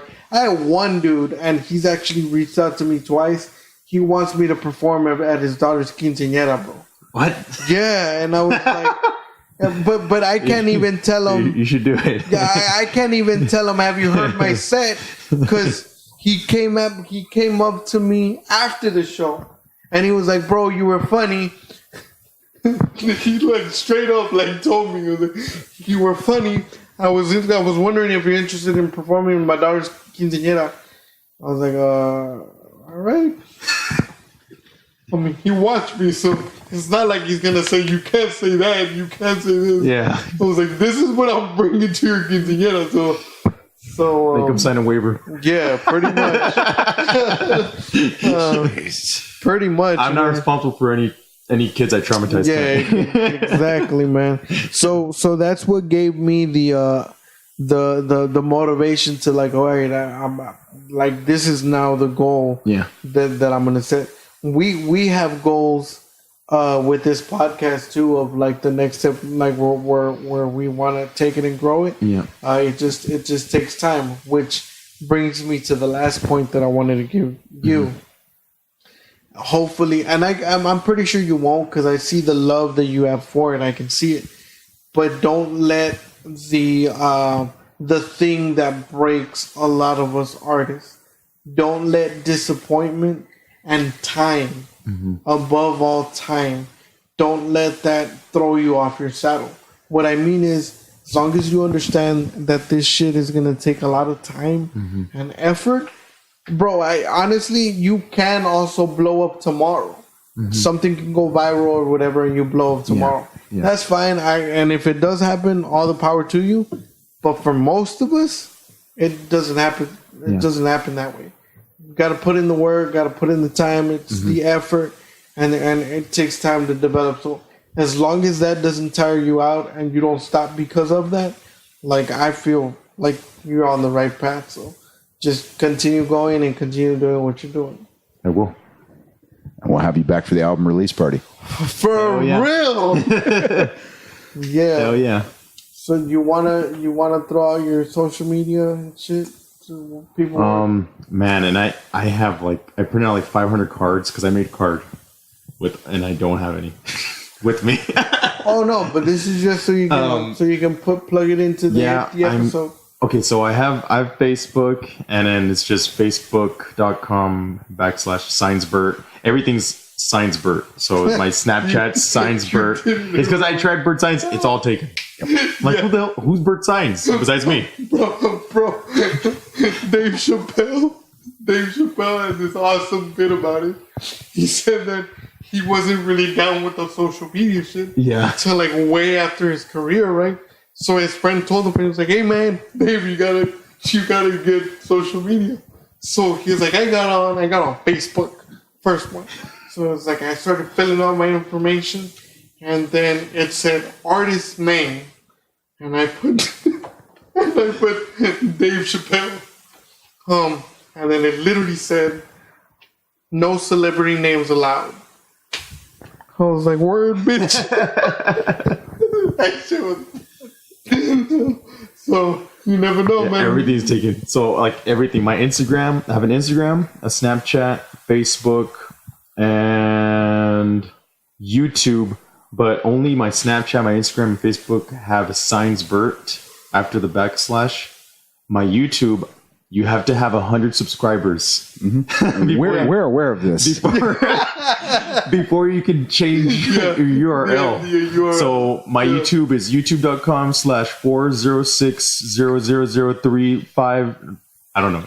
I'll be honest. I was about to be impressed right now. It'll be ScienceBert one day, but if you type in Bert Saenz, I'll pop up somewhere. I think. Yeah. Hopefully. Same thing with us, bro. We got to do the same exact thing. Yeah, but I just I think I have 50 subscribers, so I'm halfway there. Holy fuck, you got more subscribers than we do. Yeah, we got 44. You're a likable person. Got lucky. But yeah, last year I didn't have any social media. Actually, I went to a talent show. It was kind of like the comedy one, and I won. And then the guy that was hosting it, he was like, what's your Facebook?" I'm like, I didn't have anything at all. And he's like, "Dude, you got to get everything." So the next day, and I didn't know how to use any of it either. And that's because or my work, I use computers, but I didn't know how to use any of it because it's changed so much. Because I did have it, and then I deleted it. I just had to get away from it all. And then I had to get... the dude make it sound like it's cocaine. It is. There's an addictive property involved. I was really addicted to Candy Crush. Candy Crush, Soda Crush, Cookie Crush, and Jelly Crush. I couldn't stop. Okay, but that's another story. But I had to get some friends together, and then they had to help me make all the social media. So I made them all, and after I did that, I made the cards. And then after I had everything, I started getting shows and stuff, and then I realized I don't have the most important thing, like recorded. My songs recorded. I don't have any songs recorded. So the same thing with you. You can't sell after your shows and shit. Yeah, it was the same thing for you. People would come up after me, after the show, and be like, "Can I find you on Spotify or Apple Music? Do you have any album?" Like, I have nothing. But here's my card. You could follow me on social media. Yeah, that's all I had. But this year, cool. This will be the year. And then, did you give out your Twitter and Instagram? Or? Oh, yeah, and I do have a Twitter too. I don't understand Twitter, so I just have it. It's just there, but it's also kind of like mine. It's also Science-Bert. I have like 13 followers on fucking Twitter. I have like 10 followers. And the only thing I post is when I do remember to post something, I just try to post something inspirational, like don't stop, keep going. But my Instagram, Snapchat, and Facebook is just Science-Bert. Cool. So you can find and Beautiful. You got any shows coming up? This Thursday, January 31st, I'm playing. It's this festival it goes on every month, and I'm gonna be playing at the Flying Wars. It starts at 10 o'clock. Cool. So yeah, Beautiful, man. Cool. You got anything else you gotta plug in? That's it. Thanks for having me on the show. Oh man, don't even worry about it. Thanks for reaching out. You kept reaching out. Yeah, I really wanted you, man. I'm not gonna lie. You and Christopher Torres. I don't know if you know him. Mm-mm. He plays guitar too. Original material, does a cover here and there, but this dude has awesome fucking music, bro, as well. And I'm telling you, when artists jump out at me like that, I reach out, bro, because it's like a fucking unicorn. They don't come out, you know what I'm saying? So you and Chris, but Chris is really like camera shy too. He's real shy, man, and he has stage anxiety, kind of like me. Because I have stage fright, bro, and I know what it's like to like deal with that shit. Yeah. And people have told me, dude, why the fuck you want to be a comedian if you have stage fright? You know. That's why I want to be a comedian. So I've been trying to get him on here, bro, and we've been trying for weeks, and I haven't. He actually just texted me right now. Because I texted him earlier. I was trying to book him for Thursday. But yeah, I've been trying to reach out to him. So, and I kept reaching out to you because I was like, I don't want him to forget about me. Yeah. And I don't want to forget about him. So I want to make sure that I bring him on.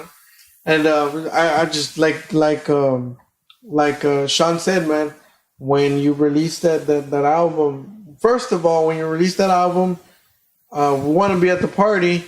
That's first of all. I didn't even know there's supposed to be a party. Okay, well now you know. There's always supposed to be a party. Now you know. Okay. Second of all, you got to come on the podcast again so you can promote it and flesh it out and all that. For sure. Yeah. I'm lucky because I've never been like shy or afraid of being. Like, you know when I mess up if you see me play because I'll laugh or smile. That's how I react when I mess up. Like, oh, I messed up. I keep going. It's a good attitude. See me laugh. So I try not to laugh because then I've already told a lot of people that. Yeah. You want to go ahead? You can find me at hatfieldstandup@gmail.com as well as Hatfield Standup on Facebook and Twitter.